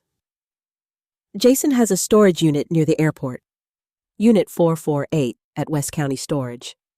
He told me it contained construction equipment, but he visited it whenever investors demanded their money. Do you have access?" "There's a key taped behind the electrical panel in our garage." Within an hour, officers executed an emergency search of Jennifer and Jason's property. They found the key exactly where she described it, along with the locked filing cabinet Noah had seen. The cabinet contained signature practice sheets, copies of my identification, Dr. Harris's statement, and invoices linking Jason's companies to the stolen money. But the black travel wallet was gone. The search of Unit 448 produced something worse. The detective called Susan and placed the conversation on speakerphone. "We found multiple passports, company seals, prepaid phones, and financial records," he said. "There are files involving at least 6 other people." "Other victims?" Susan asked. "Older homeowners. Most are widowed or living alone." Jason had not created the scheme for me. He had done it before. Among the files was a list containing addresses, property values, medical conditions, family contacts, and estimated account balances. My name appeared near the bottom. Beside it, Jason had written, "High equity. Daughter has access. Emotional dependency, likely after husband's death." I read the words twice. He had studied my grief before Robert even died. He had measured my loneliness as though it were part of the value of my house. Was Jennifer involved with the other victims, I asked? The detective hesitated. "We do not know yet." Jennifer turned pale. "I wasn't. I swear." Susan looked directly at her. "Then you should provide investigators with every account password message and name you know." "I will." The detective ended the call after telling us that Jason had not reached the airport. Security footage showed him abandoning his vehicle in a parking garage and entering another car registered to Daniel Mercer. "He may still be nearby," Frank said. My temporary hotel suddenly felt less secure. Susan asked the police to place an officer outside until Jason was found. Linda packed a small bag for me, while Frank checked the hotel room hallway cameras and emergency exits. That evening, I sat beside the window with the curtains closed. Robert's sealed letter rested on the table. For Catherine, when the truth becomes harder than grief. I finally opened it. The first pages expressed his love and explained why he had hidden the evidence. Then I reached the final paragraph. "Catherine Jason is dangerous when cornered. Jennifer believes she can control him, but she cannot. If the insurance documents are real, do not accept any apology that requires you to lower your guard. Trust actions, not tears." A knock sounded at the hotel room door. Linda froze. Frank quietly checked the camera feed on his phone. No one was visible in the hallway. Then another knock came, not from the door, but from the adjoining room. 3 slow taps sounded through the wall. My phone lit up with a message from an unknown number. I looked at the screen. "You opened the wrong envelope, Catherine. Now Noah will pay for it." For 1 second, I could not breathe. The message glowed on my phone. "You opened the wrong envelope, Catherine. Now Noah will pay for it." I handed the phone to Frank without replying. "Do not touch anything else," he said. Another 3 knocks came through the wall. Linda gripped my arm. Frank motioned for us to move into the bathroom, then contacted the officer stationed downstairs. Within minutes, police filled the hallway. The adjoining room was empty. Its bed had not been used, and no luggage remained inside. However, the window stood slightly open. On the desk lay a prepaid phone connected to a portable speaker pressed against our shared wall. The knocking had been a recording. Jason had wanted us to believe he was nearby. An officer checked the fire stairs while another searched the parking lot. Security footage showed a man wearing a maintenance uniform entering the adjoining room 2 hours before our arrival. His face was hidden beneath a cap, but his height and movements resembled Jason. "He knew where you were staying before you arrived," the detective said over the phone. Only 4 people had known the hotel's name. Susan, Frank, the detective, and the child welfare caseworker. "Could Jennifer have followed us?" I asked. "No," Frank replied. "She remained at Susan's office. The detective ordered the hotel evacuated from our immediate corridor and arranged a new secure location. Before we moved, technicians photographed the phone and collected fingerprints from the adjoining room. The threatening message had been sent through an internet-based number, but Frank noticed something disturbing. "It arrived less than a minute after the speaker activated," he said. Someone was watching the room. He examined the smoke detector lamp's vents and television.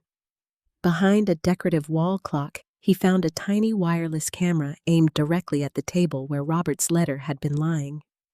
Jason had seen me open it. A wave of cold passed through my body. He could have watched us the entire time. Frank placed the camera inside an evidence bag. "Not anymore," We were moved to a furnished apartment used for protected witnesses. There was no registration under our names, no public lobby, and no adjoining room.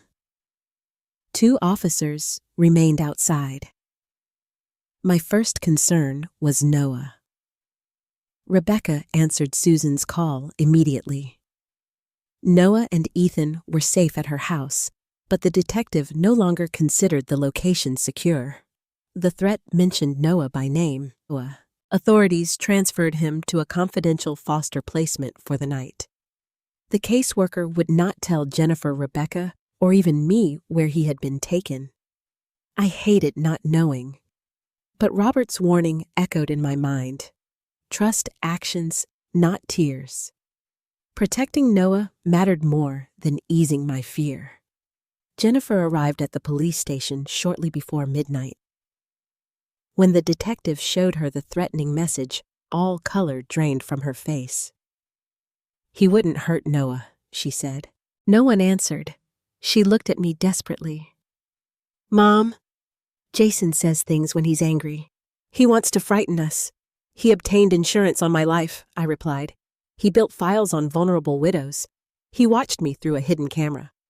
But Noah is his son, and I am your mother." The words silenced her.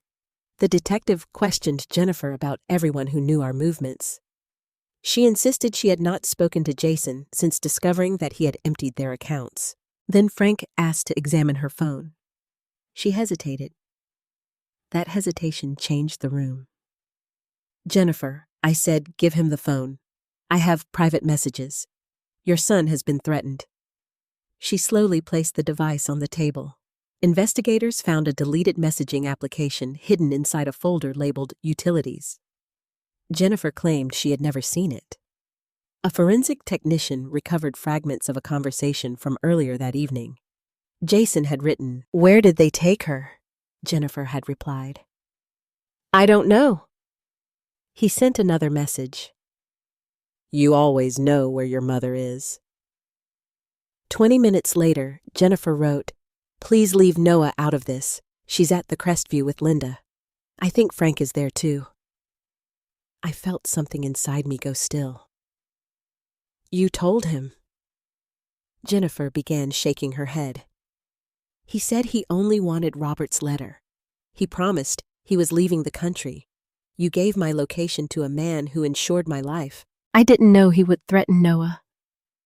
You knew he was dangerous enough to run from. I was trying to calm him down." "No," I said. "You were trying to manage him again, and you gambled with our lives." The detective ordered Jennifer's phone seized and informed her that providing information to a fugitive could affect any agreement she hoped to make with prosecutors. She covered her face and began to cry. This time, no one comforted her. A technician recovered another deleted message that Jennifer had not answered. "Bring me the recorder and the blue envelope. Tomorrow. Or the boy learns what betrayal costs." Jennifer stared at the screen. "He believes I have them." "Do you?" the detective asked. "No. Susan has everything." The detective leaned forward. "Then we may be able to use what he believes." Susan strongly objected to placing Jennifer in direct contact with Jason without strict controls. Frank agreed that any meeting would require surveillance tactical officers and a location chosen by police. Jennifer immediately volunteered. "I'll do it. I'll tell him I took the evidence from Susan." I studied her face. Was this courage guilt or another attempt to protect herself? Perhaps it was all three. The detective instructed her to send a short message. "I can get what you want. Prove Noah is safe." Jason responded almost immediately. "The boy is safe for now. Noon tomorrow. Old Hartwell Mill. Come alone." The abandoned textile mill stood outside town beside the river. It contained multiple buildings, broken windows, and easy access to 2 county roads. It was the kind of place designed for an ambush. Police told Jennifer not to answer again until they had examined every possibility. At 3 a.m, the detective received a report from the prepaid phone found in the hotel. Its records showed that Jason had called one number repeatedly during the previous week. The number belonged to Dr. Harris. Susan stared at the report. The doctor may have told him about our request for Catherine's records. Investigators went to Dr. Harris's home before dawn. He initially denied contacting Jason. When shown the call records, he admitted that Jason had threatened to expose their arrangement unless the doctor warned him about the investigation. Dr. Harris had told Jason that I was receiving an independent evaluation. He had also revealed that Susan was gathering evidence for police, but he denied knowing about the hotel. Then detectives searched his phone. They found a photograph of a handwritten note containing the Crestview Hotel's address and my room number. The photograph had been sent by the child welfare caseworker assigned to Noah. Her name was Melissa Grant. When confronted, Melissa claimed she had shared the location with Dr. Harris because she believed he remained my treating physician and needed to know where I could be reached during a medical emergency. But the message accompanying the photograph said something different. She is there tonight. Please make sure Jason keeps his promise about the remaining payment. Melissa was arrested before sunrise. The conspiracy had reached the very person responsible for protecting Noah. I felt physically ill. Did she tell Jason where they moved him? I asked. The detective shook his head. The transfer was handled by another supervisor after the threat arrived. Melissa does not know his current location. For the first time that night, I could breathe. Noah was hidden from all of us, including the people who had betrayed him. By morning, police had developed a plan for Hartwell Mill. Jennifer would carry a blue envelope filled with harmless papers and a disabled recorder. A concealed microphone would capture the meeting. Officers would surround the property before she arrived. You do not negotiate, the detective told her. You do not change the plan. If Jason tells you to move somewhere else, you refuse. Jennifer nodded. And if he asks about Noah, keep him talking. Before she left, she approached me. I know you have no reason to believe me, she said. But I will bring this to an end. You cannot promise that. I can promise I won't protect him anymore. I looked at the daughter I loved and no longer trusted. Then tell the complete truth, even when it destroys the version of yourself you want people to see. At 11:30, officers took their positions around Hartwell Mill. Jennifer entered the main building alone. We listened from a command vehicle parked beyond the tree line. Her microphone transmitted every breath and footstep. Jason, she called. A metal door slammed somewhere inside. Then his voice came through the speaker. Put the envelope on the floor. Where is Noah? You're not in a position to ask questions. He's your son. He became a problem when he chose Catherine. Jennifer's breathing changed. You threatened your own child because he told the truth. I threatened Catherine. The boy is leverage. I closed my eyes. Even after everything hearing him say it aloud made me tremble. Take the envelope and leave us alone, Jennifer said. Jason laughed softly. You still don't understand. There is no leaving this behind. Catherine can identify the fraud. Noah heard too much. And you signed half the documents. You said we were saving the company. I said what you needed to hear. Officers moved closer to the entrances. Then Jason spoke again. Open your coat. Jennifer froze. You're wearing a wire. The signal suddenly filled with static. A gunshot-like crack echoed from inside the mill, followed by Jennifer's scream. I surged toward the vehicle door, but Frank held me back as tactical officers rushed into the building. The radio erupted with overlapping commands. Suspect moving east, second floor. Possible hostage. Then silence. A minute later, the detective's voice came through. We have Jennifer. She's alive. What about Jason? I asked. No one answered immediately. Finally, the detective emerged from the mill. Jason escaped through an underground drainage tunnel, he said. He knew the building better than we expected. Was Jennifer injured? The sound came from a metal pipe he dropped to distract officers. She has a cut on her arm, but she'll recover. Relief lasted only a moment. The detective held up a paper found where Jason had been standing. It was a printed photograph of Noah leaving Rebecca's house the previous evening. On the back, Jason had written, "One hidden child, one frightened widow, one final trade." Below it was an address I recognized, Robert's workshop, and beneath the address was a time, midnight. Jason did not want the recorder anymore. He wanted me. The address on the photograph belonged to the small workshop Robert had rented for more than 20 years. It stood at the edge of an industrial district separated from the road by a row of abandoned warehouses. Robert had restored furniture there after retiring. Jennifer had spent much of her childhood watching him repair broken tables and carve wooden birds. Jason knew the building well. He had once helped Robert install its security system. "You are not going there," Susan said. We were inside the command vehicle while paramedics treated the cut on Jennifer's arm. The detective photographed the message and placed it in an evidence bag. "If I refuse, Jason may go after Noah." "Noah is protected," the detective replied. "Jason does not know his location. He found Rebecca's house. He discovered the hotel.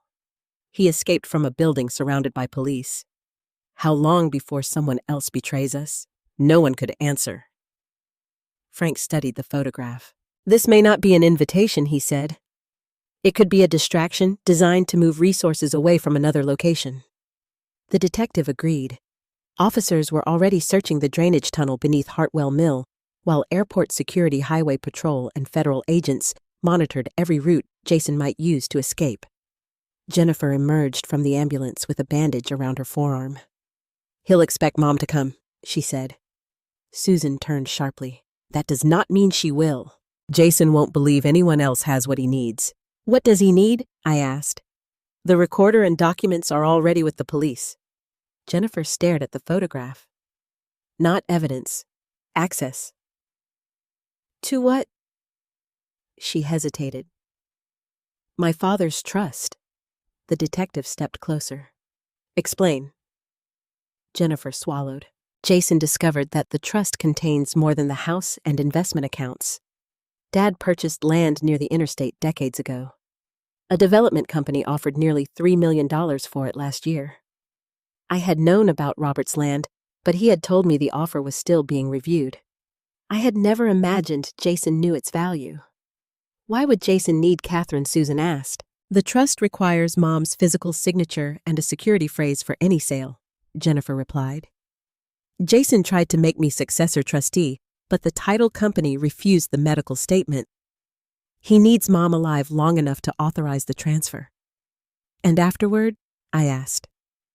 Jennifer's silence felt like another answer.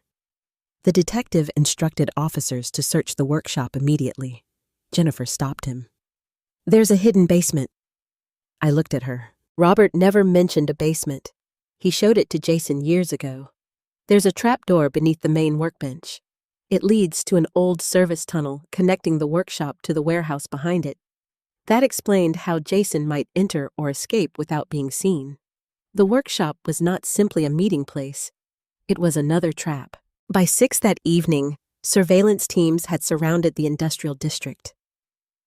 Thermal cameras detected no movement inside the workshop, but the warehouse contained thick walls, underground pipes, and multiple rooms that could conceal a person. The detective wanted to enter before midnight. Frank advised caution. "If Jason has cameras or motion sensors, an early search will tell him we found the tunnel. He may abandon the location and choose somewhere worse." The police created a controlled plan. I would not enter the workshop. Instead, an officer wearing a concealed protective vest beneath clothing similar to mine would approach the front door. I would remain miles away in a secure command center. Jason would believe I had accepted the trade. At 10:30, Susan received a call from the Trust's title company. Someone had attempted to upload documents authorizing the sale of Robert's land. The forms contained my forged signature, but the transaction remained incomplete because the security phrase was missing. "He is running out of time," Susan said. The buyer may withdraw once the criminal investigation becomes public. My phone rang seconds later. Unknown number. The detective signaled for everyone to remain silent before placing the call on speaker. Jason's voice filled the room. Hello, Catherine? My hands tightened around the edge of the table. Where is Noah safe if you cooperate? You don't know where he is? Jason laughed quietly. You want to believe that. Let me speak to him. I never said I had him. Then you have nothing to trade. There was a pause. When Jason answered, the amusement had disappeared. I have something Robert hid from you. What? The truth about Jennifer. Jennifer was listening from the opposite side of the room. Her face became pale.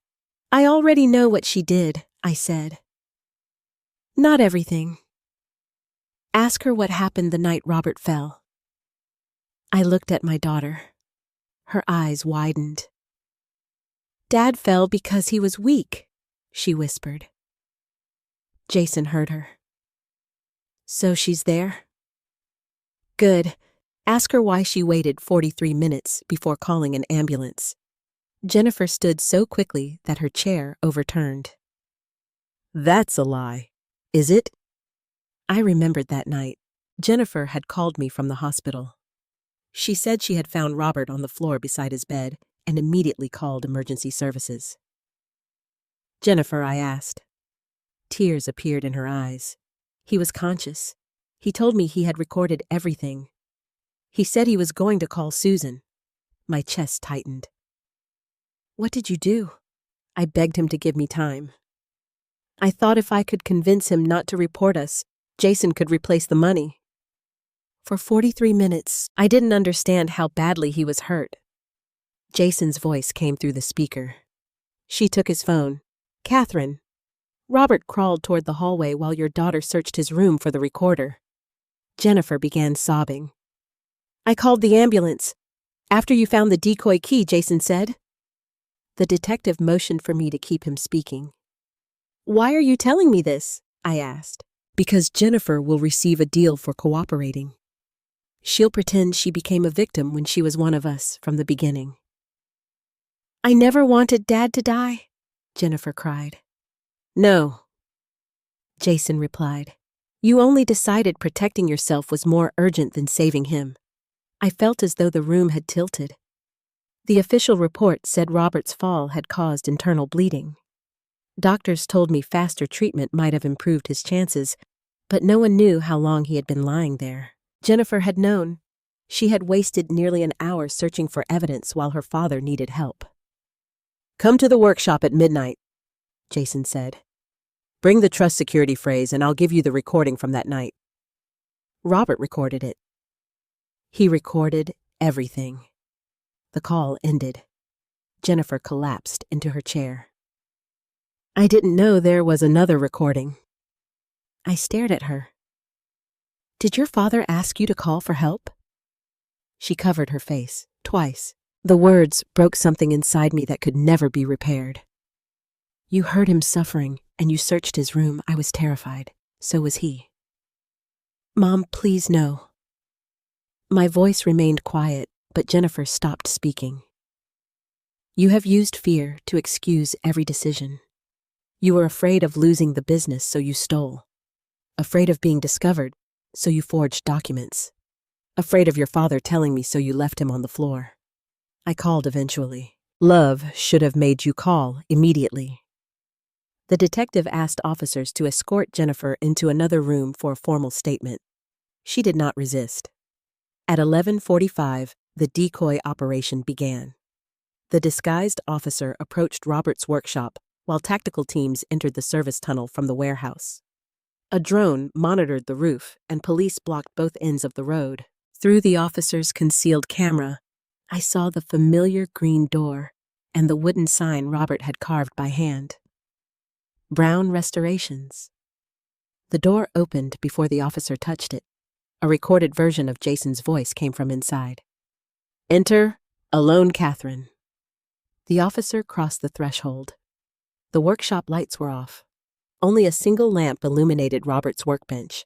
On it sat a laptop, a small speaker, and a telephone. No Jason. The phone rang. The officer answered. Jason spoke through it. "That isn't Catherine." The workshop suddenly went dark. "Move!" the detective shouted. Tactical officers entered from both directions. A sharp burst of static filled the audio feed, followed by an alarm. Then smoke began pouring from beneath the workbench. Jason had installed a device to destroy the basement. The officers forced open the trapdoor and found a laptop connected to containers of accelerant. They disconnected the ignition system seconds before it activated. But Jason was not there. Frank examined the live camera feeds. He's watching from somewhere else. My phone vibrated. A video arrived from an unknown number. The image showed me sitting inside the command center. It had been recorded only seconds earlier. Jason had another camera inside our supposedly secure location. Officers searched the room. Beneath the conference table, they discovered a device no larger than a button. The detective looked toward the ceiling camera records. Someone placed it before we arrived. Only authorized personnel had entered the command center. The betrayal had not ended with Melissa Grant. Jason still had someone inside the investigation. Before anyone could speak, the building's fire alarm began screaming. The lights failed. Emergency doors unlocked automatically. In the darkness, I heard footsteps behind me. A hand covered my mouth and something cold pressed against my neck.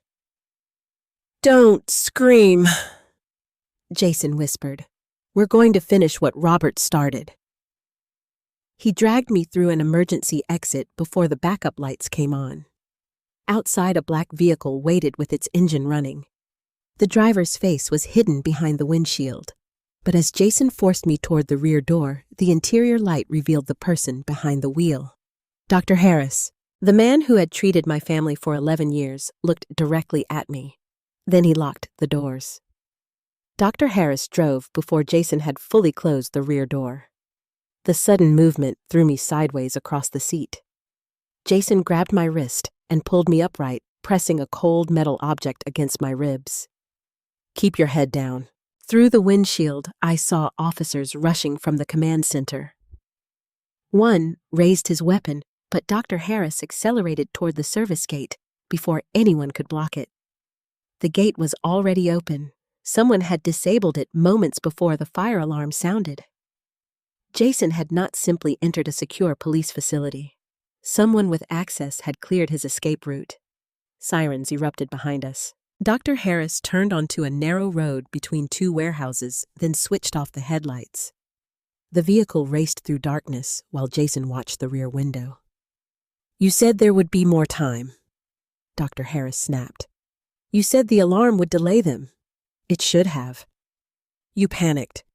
I'm driving away from armed police with a kidnapped woman in my car. I think panic is appropriate." Their argument revealed something important. They were no longer partners united by a plan. They were frightened men trying to decide which one would survive the consequences. I forced myself to breathe slowly. Robert had always told me that fear became dangerous when it made every decision for you. Jennifer had proved that. I would not repeat her mistake. "What happened to the investigation officer helping you?" I asked. Jason tightened his grip on my wrist. "Be quiet. You needed someone inside to place the camera and open the gate." Dr. Harris glanced at me through the mirror. "Don't answer her." Jason smiled without warmth. "She thinks she can keep us talking until the police trace the car." My phone was still in the command center. I wore no tracking device, and they had searched me before I entered the secure room. But Jason did not know about the emergency pendant beneath my blouse. Frank had given it to me after the hotel threat. Pressing its center would send a silent distress signal and location data through a cellular transmitter. My hands were visible, and Jason was watching every movement. I needed a distraction.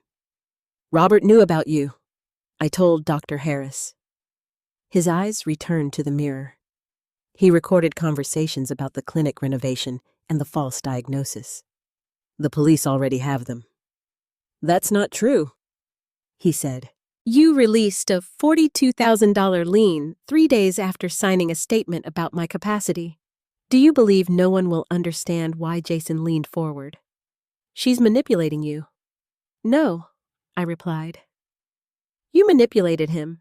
Now that your accounts and storage unit have been discovered, you'll blame the doctor just as you blamed Jennifer. Dr. Harris looked toward Jason. That is exactly what he told Jennifer you would do, I continued. He emptied their accounts and prepared to leave her behind. What makes you think you're different? Stop talking, Jason shouted. His anger provided the moment I needed. As Dr. Harris turned sharply onto another road, I allowed my body to fall against the door. My left hand slid beneath my blouse and I pressed the pendant. A faint vibration confirmed the signal. Jason pulled me upright. What did you do? Lost my balance. He searched my sleeves and pockets, but did not check beneath the neckline of my blouse. Behind us, the sirens faded. Dr. Harris drove for another 20 minutes before entering a rural property surrounded by dead cornfields. A weathered farmhouse stood at the end of a gravel driveway. Beyond it was a metal equipment barn. Jason ordered me out of the vehicle. The cold object in his hand was not a gun. It was a folding knife. That discovery brought little comfort, but it meant police might have more freedom to approach if they located us. Inside the barn, a generator powered several lights and a laptop. Maps, financial papers, identification cards, and prepaid phones covered a long table. Jason had prepared another temporary command center. A camera stood on a tripod facing a wooden chair. Sit, he ordered. I obeyed. Dr. Harris remained near the door. This wasn't the agreement, he said. You told me we were taking her somewhere safe until she gave you the phrase. And then, what did you think would happen? We leave her where the police can find her. Jason laughed. You signed fraudulent medical records. You warned me about the investigation. You helped me abduct her. Stop pretending you still have ethical limits. Dr. Harris looked sick. Jason opened the laptop and displayed documents authorizing the sale of Robert's land. My forged signature appeared on every page. All I need is the security phrase, he said. You'll say it during a recorded verification call. Once the title company releases the transaction, I'll disappear. And Dr. Harris? Jason glanced toward him. The doctor will decide what happens next. It was a threat disguised as an answer. Dr. Harris understood. His hand moved toward the barn door. Jason raised the knife. Don't. The doctor froze. You need me, Dr. Harris said. I needed your access. The command center, the evacuation procedure, the gate. You have already provided everything useful. So, Dr. Harris had been Jason's remaining insider. You knew where the police moved me, I said. He could not meet my eyes. I was asked to assist investigators because of the medical evidence. They believed I was cooperating. You used that access to help Jason enter the building. He threatened my family. Jason shook his head. Another person discovering morality after being caught. The hypocrisy of those words would have been almost laughable if the danger had not been real. Jason positioned the camera in front of me and dialed a number through the laptop. A title company representative answered. Jason muted the call before she could speak. You will confirm your identity, authorize the sale, and give the security phrase. No. He placed the knife against the table beside my hand. If you refuse, Noah's photograph will be sent to people who know where to find him. You don't know where he is. I know where he will eventually return. Noah will never be safe if I give you what you want. You will continue using him every time you need something. Jason leaned closer. Then perhaps you should choose whether protecting land is worth risking your grandson. This was never about land. It was about whether fear could make me surrender everything you had no right to take. His expression hardened. Dr. Harris suddenly spoke. "The police will trace the call." Jason turned toward him. "They'll trace it to another state." "No. The title company records device signatures. You told me that yourself." For the first time, uncertainty crossed Jason's face. Dr. Harris moved quickly. He struck the laptop from the table and rushed toward the door. Jason lunged after him. The knife flashed beneath the barn light. Dr. Harris raised his arm, and the blade cut through his coat. Both men crashed against a stack of plastic containers. I pulled the emergency pendant from beneath my blouse and pressed it repeatedly. Jason saw the movement. He shoved Dr. Harris aside and came toward me. "You brought a tracker." I lifted the wooden chair between us. Jason struck it with his shoulder, knocking me backward. My head hit the floor and the barn lights blurred. Then a voice sounded outside. "Police! Drop the weapon!" Jason grabbed me beneath the arms and dragged me upright, holding the knife near my throat. The barn doors opened. Frank stood beside two officers, followed by the detective.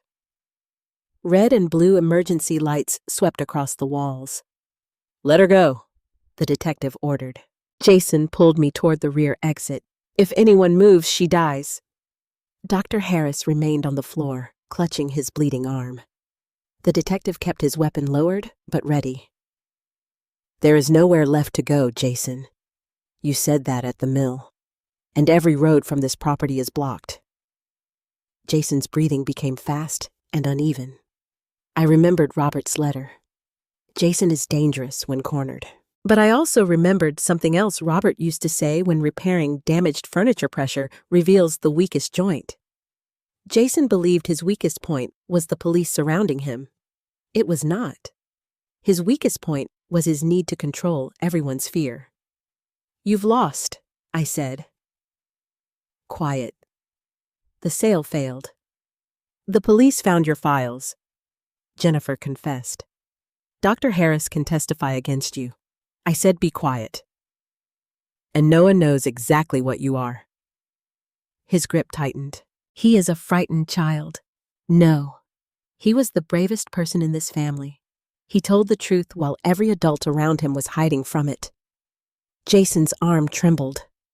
I let my knees collapse without warning. My weight dropped beneath his grip. The knife moved away from my throat as he struggled to hold me. Frank rushed forward.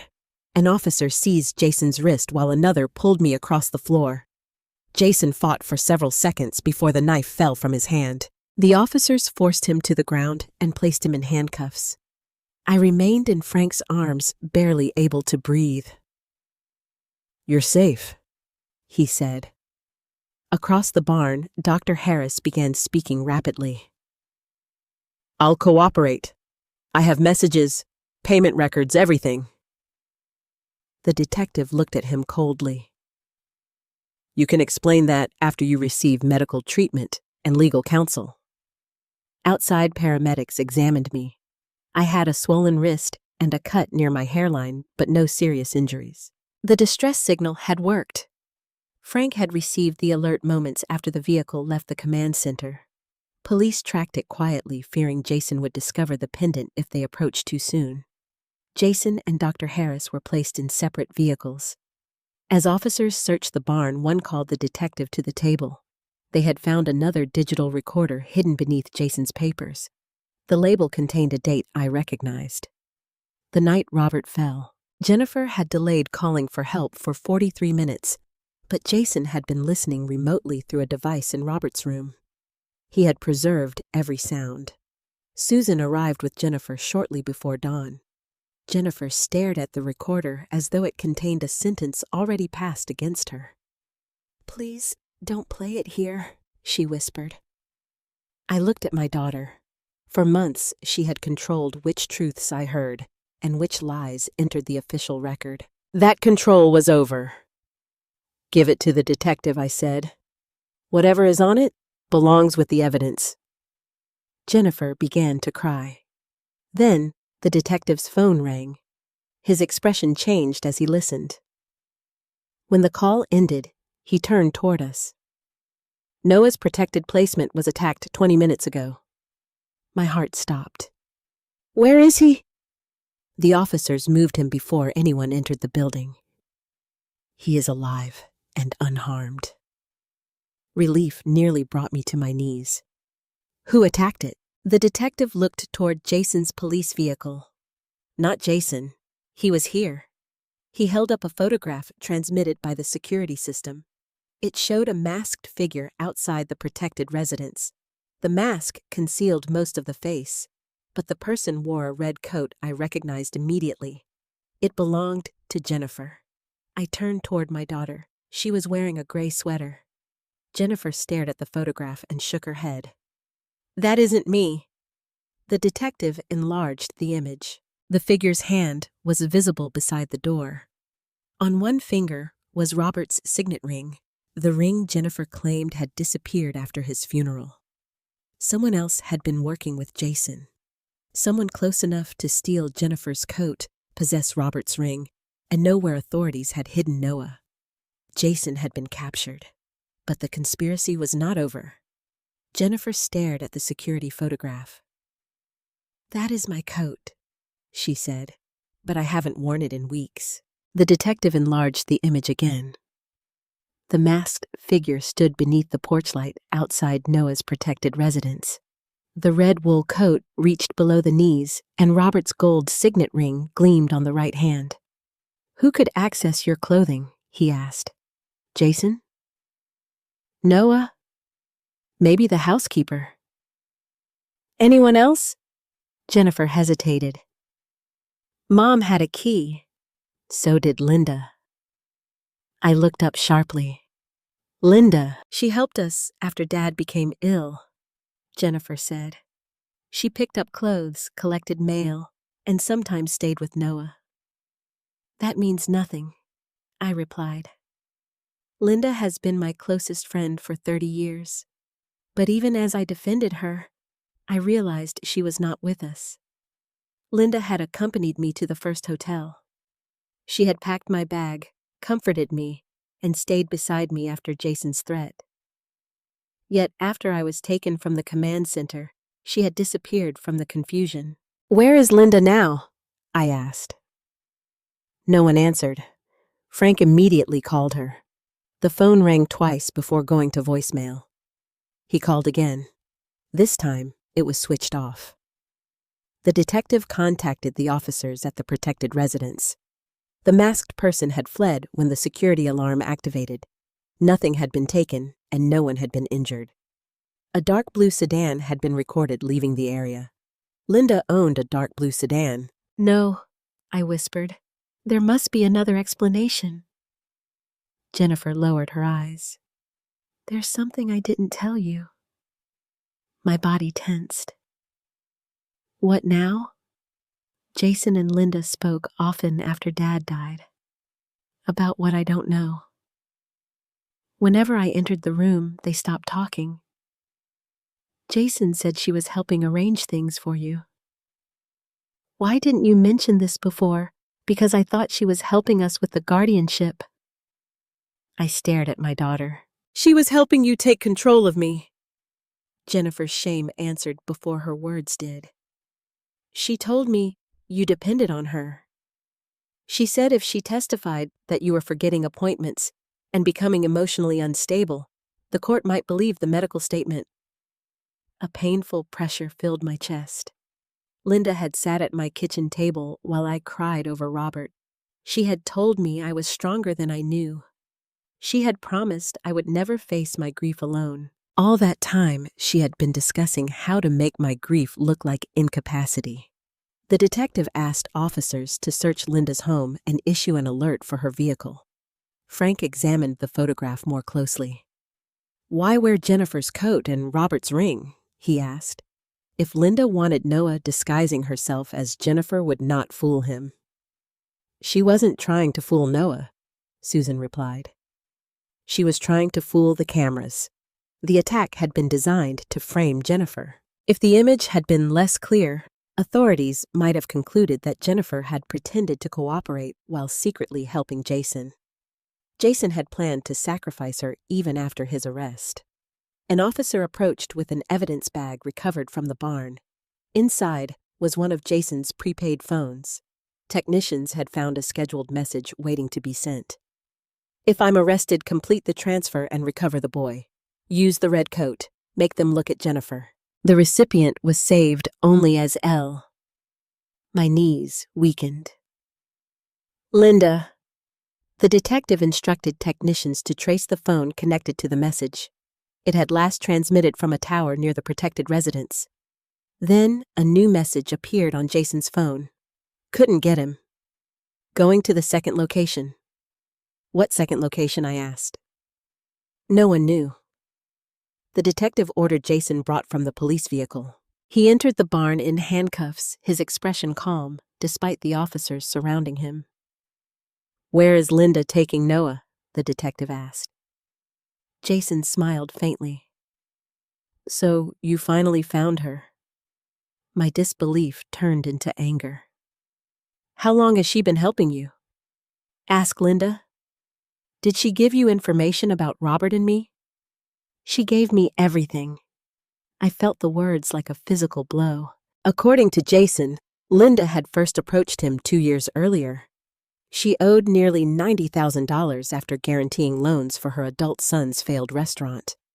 Jason offered to hide the debt through one of his companies. In exchange, Linda provided information. She knew when Robert attended medical appointments. She knew where we banked, which documents we kept at home, and how much land the trust owned. She knew when Robert became suspicious of Jennifer and Jason. "She told you about Robert's recordings," I said. Jason's smile disappeared. "She searched for them. And the ring. She took it from his bedroom the night he died. I could barely speak. Linda was at the hospital with me. After she searched your house." Jennifer looked toward Jason. "Did Linda delay the ambulance too?" "No. That was entirely your decision." Jennifer flinched. Even Jason would not carry that guilt for her. "Where is the second location?" the detective repeated. Jason looked at me. "Robert's grave." I stopped breathing. He said he would hide the original trust instructions somewhere Jennifer would never search. Jason continued. "Linda believed he placed them inside a memorial box beneath his headstone. There is no memorial box. Then Linda is about to discover that." My phone and handbag had been recovered from the command center. Frank opened the tracking application connected to my car. The vehicle had not moved. Then he remembered that Linda had driven me to Robert's funeral and several later visits to the cemetery. My account still contained a shared location permission for her phone. Frank opened the family safety application. A signal appeared near Oak Ridge Cemetery. Police vehicles left immediately. Susan insisted I remain at the barn, but I refused. If Linda has gone to Robert's grave because of something he hid, I need to know why. "You were abducted less than 2 hours ago," Susan said, "and I am finished waiting in rooms while other people decide which truth I'm allowed to hear." The detective allowed me to travel with Frank in a police vehicle, provided I remained behind the officers. Dawn was breaking when we reached the cemetery. Linda's blue sedan stood beside the maintenance road. Its driver's door was open. Robert's grave was visible across the wet grass. The headstone had been pulled forward. Fresh soil surrounded the base, and Linda was kneeling beside a narrow metal container. She wore Jennifer's red coat. When officers called her name, she stood slowly. Robert's signet ring was on her hand. "Step away from the container," an officer ordered. Linda looked at me. For one terrible second, she appeared exactly as she always had. Tired eyes, soft gray hair, and the familiar face that had comforted me through half my life. Then I noticed the gun in her hand. Frank moved in front of me. "Linda." I said, "Put it down. I never wanted this to happen. You gave Jason information about us. I was going to lose everything, so you helped him take everything from me. He promised no one would be hurt. He said the money would be replaced before you knew." The same excuse Jennifer had used, borrowing, temporary control. A lie that transformed theft into something easier to forgive. "You stole Robert's ring!" Tears filled Linda's eyes. I needed Jason to believe I had searched the room properly.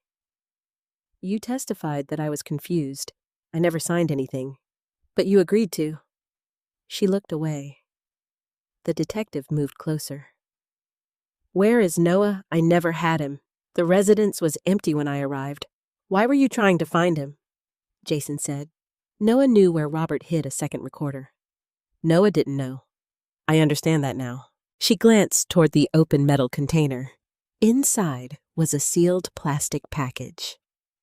Robert had hidden something beneath his headstone after all. "Step away," the detective repeated.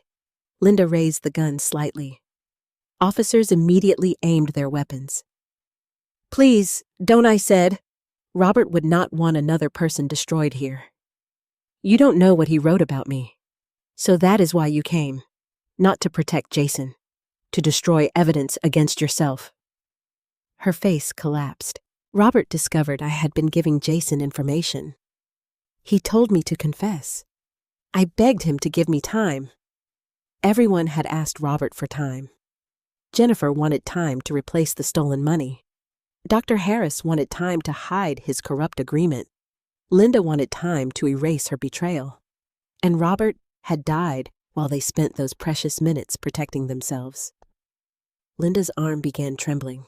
I stepped from behind Frank before he could stop me. "You held my hand at Robert's funeral," I said. "You watched me stand beside this grave while wearing the ring you stole from him.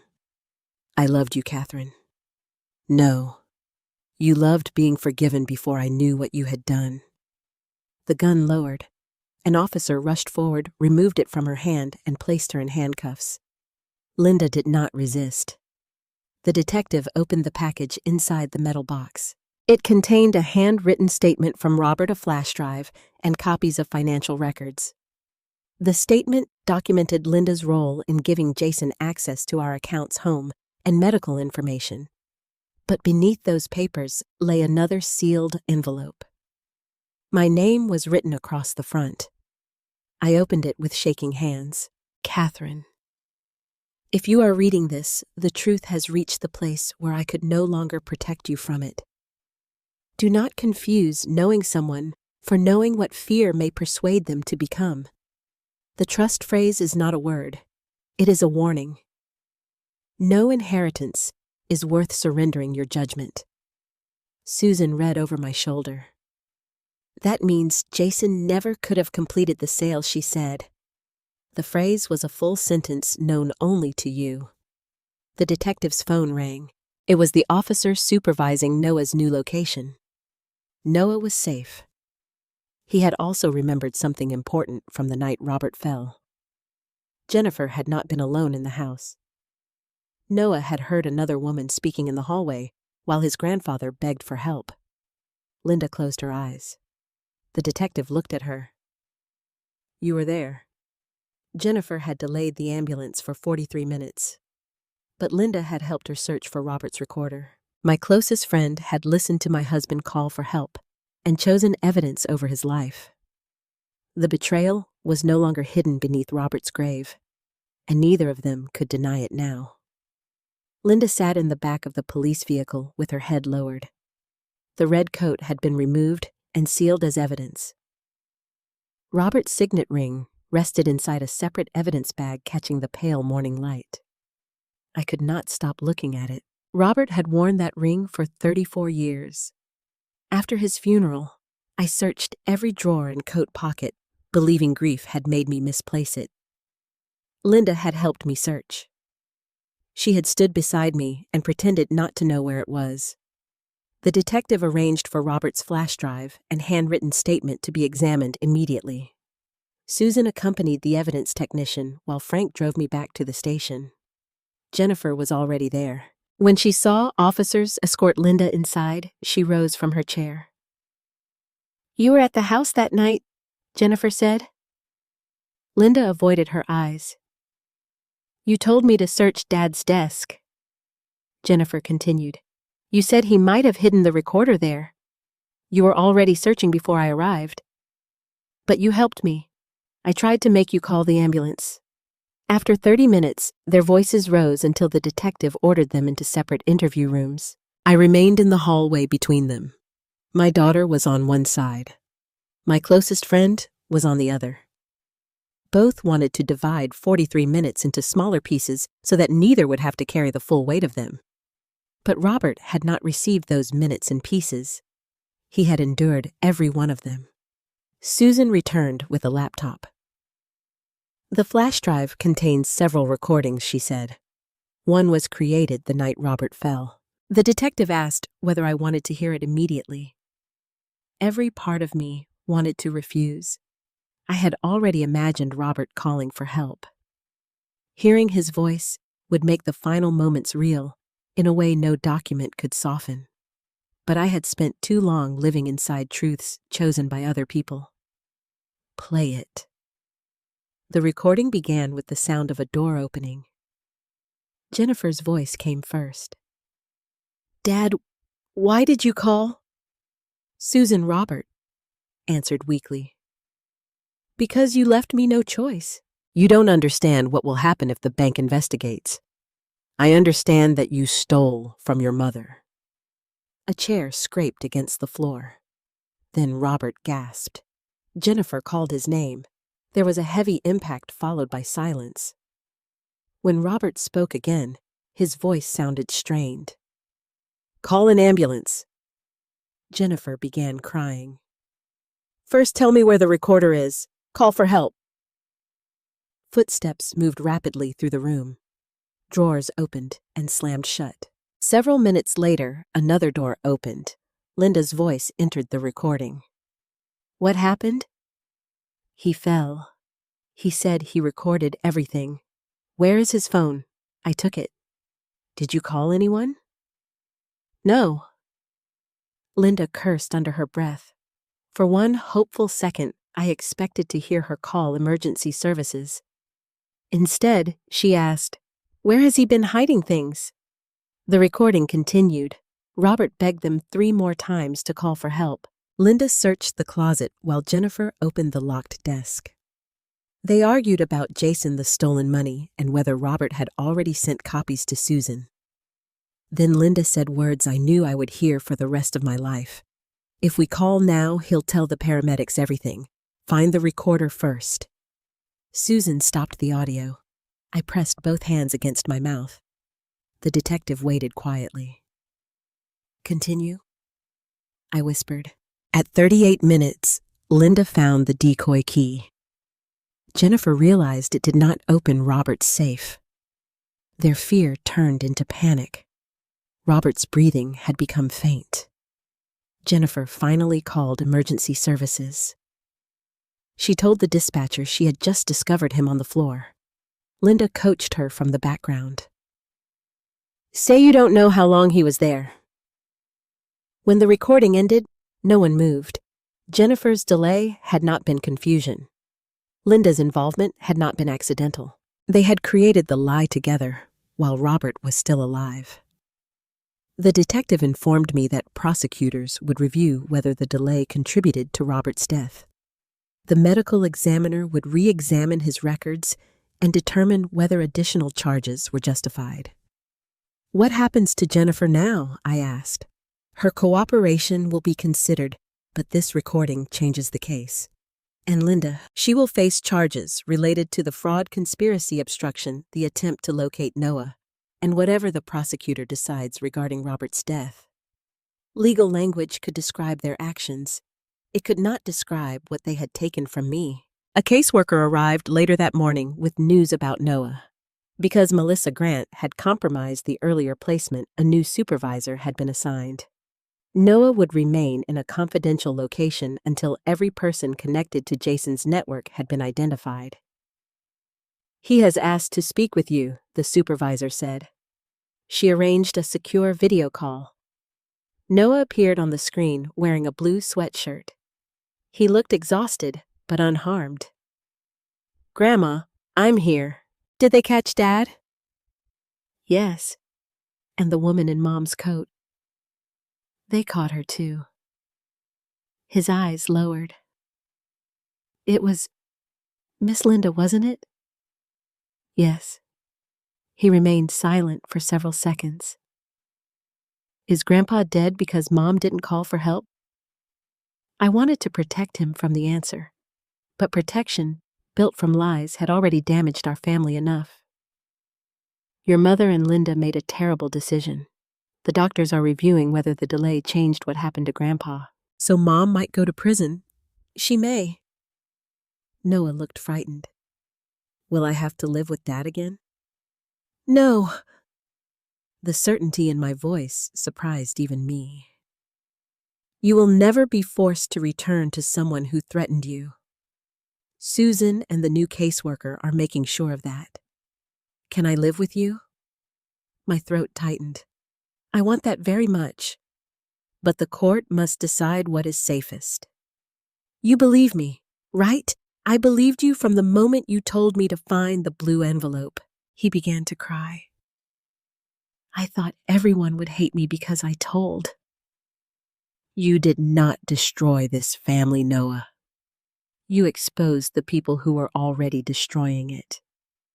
After the call, Susan submitted an emergency petition requesting that I receive temporary custody once the court confirmed my health and home were safe. The independent physician's report described me as fully capable of managing my life and finances.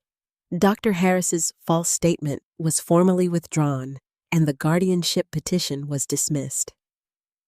For the first time since Robert died, no one else had legal authority over my decisions. That afternoon, the title company canceled the fraudulent land transaction.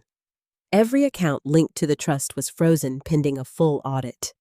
Investigators had already located part of the stolen money in Jason's shell companies, though Susan warned that recovering everything could take years. I no longer care whether every dollar returns, I said. Susan studied me. You should care. It belongs to you. I care about justice. But I will not sacrifice another year of my life chasing money as though it can restore Robert. She nodded. That distinction may save you. Before Jennifer was transferred to county custody, she requested to see me. We met through a glass partition. She looked smaller than she had the day she entered my house and tried to make me doubt my own mind. I heard the recording, she said. So did I. I kept telling myself Dad would recover. He asked you to call. I know. You heard him. Yes. For once, she offered no excuse. I don't expect you to forgive me, she continued, but I want you to know I'll plead guilty. I won't make Noah or you testify if my lawyer can prevent it. That is the first useful thing you have offered. Tears filled her eyes. Do you still love me? The question hurt because the answer had never been simple. Yes, I said. But love is not permission. It is not trust, and it is not protection from consequences. She nodded slowly. If Noah lives with you, tell him I'm sorry. You will have to tell him yourself when he is ready to hear it. As I stood to leave, Jennifer pressed her palm against the glass. I did not place mine against it.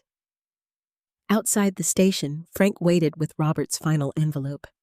Investigators had finished copying its contents and returned the original to me. There's something else, he said. He handed me a photograph found on the flash drive. It showed Jason meeting with a man outside the county courthouse 3 months before Robert died. The man carried a folder bearing the seal of the probate division. Susan examined the image and recognized him. His name was Thomas Keene. He was the court clerk who had processed Jennifer's emergency guardianship petition and ensured it reached a judge before Susan could file an objection. Investigators searched Jason's financial records again. 2 payments had been transferred to a consulting company owned by Thomas Keene's brother. The conspiracy had reached the courthouse. That evening, police arrested Keene before he could destroy the original guardianship documents. In his office, they found altered filing dates, missing objections, and sealed records involving 3 of the older victims listed in Jason's storage unit.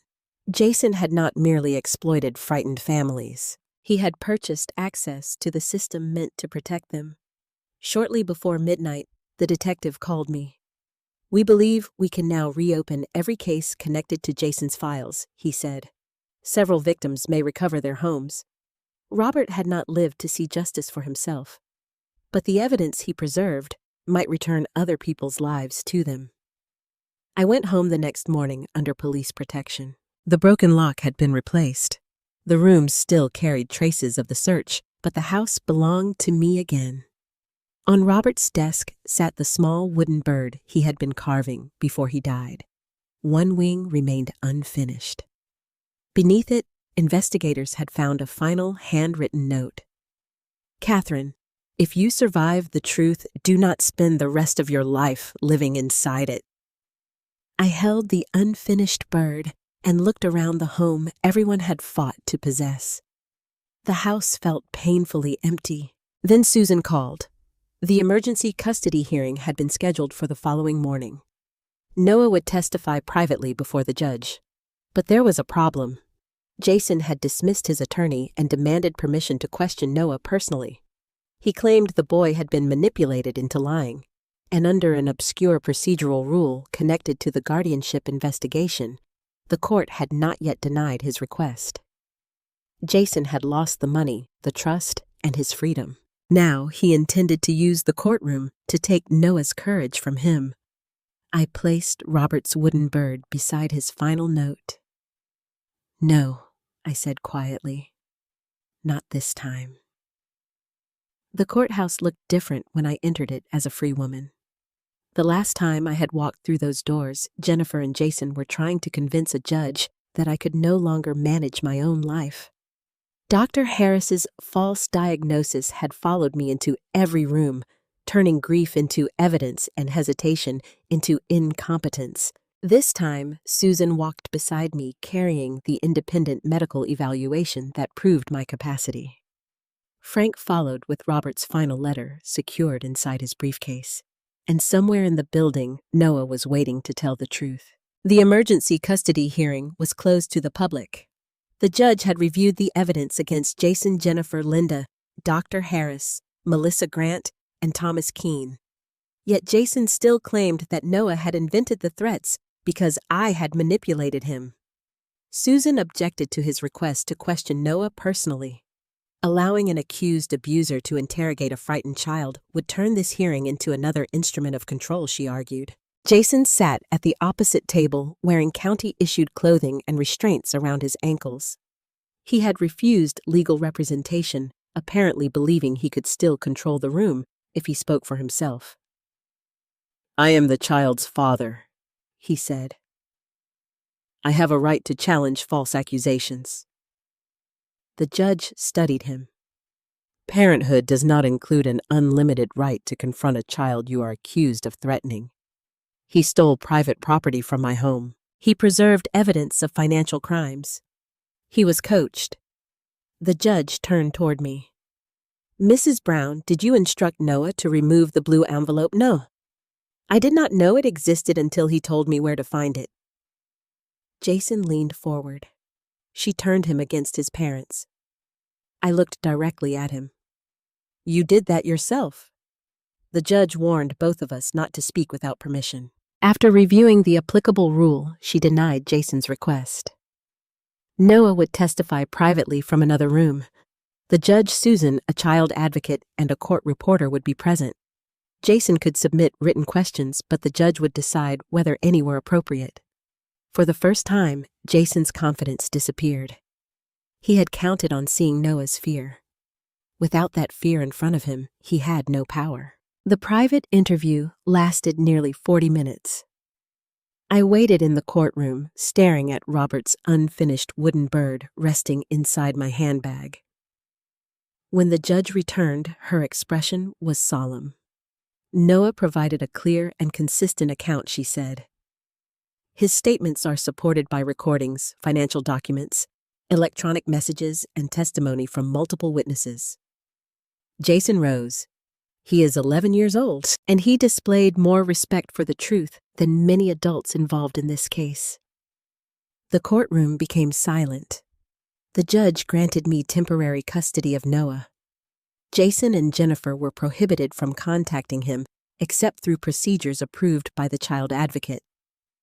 My guardianship dismissal was made permanent, and the court ordered an independent review of every filing connected to Thomas Keene. Jason continued arguing, even after the ruling. "You're giving my son to a woman who filled his head with lies." The judge looked at the deputies. "Remove him." As they led him away, Jason turned toward me. "This isn't over." I no longer felt frightened. For Noah, it is. 2 hours later, the new caseworker brought my grandson through a private courthouse entrance. He ran toward me before anyone could stop him. I wrapped my arms around him and held on. "Can I come home now?" he asked. "Yes. For how long?" "As long as the court believes it is safe, and I will spend every day proving that it is." He looked past me as if expecting his father to appear. "He can't take you today," I assured him.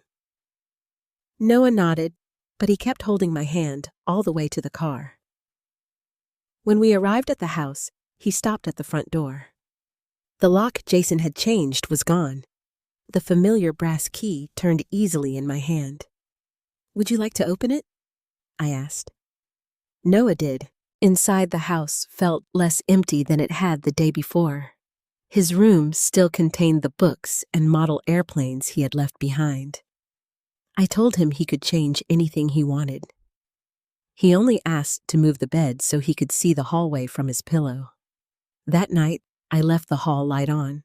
The criminal cases continued for months. Jason eventually accepted a plea agreement after prosecutors connected him to multiple fraudulent guardianship schemes.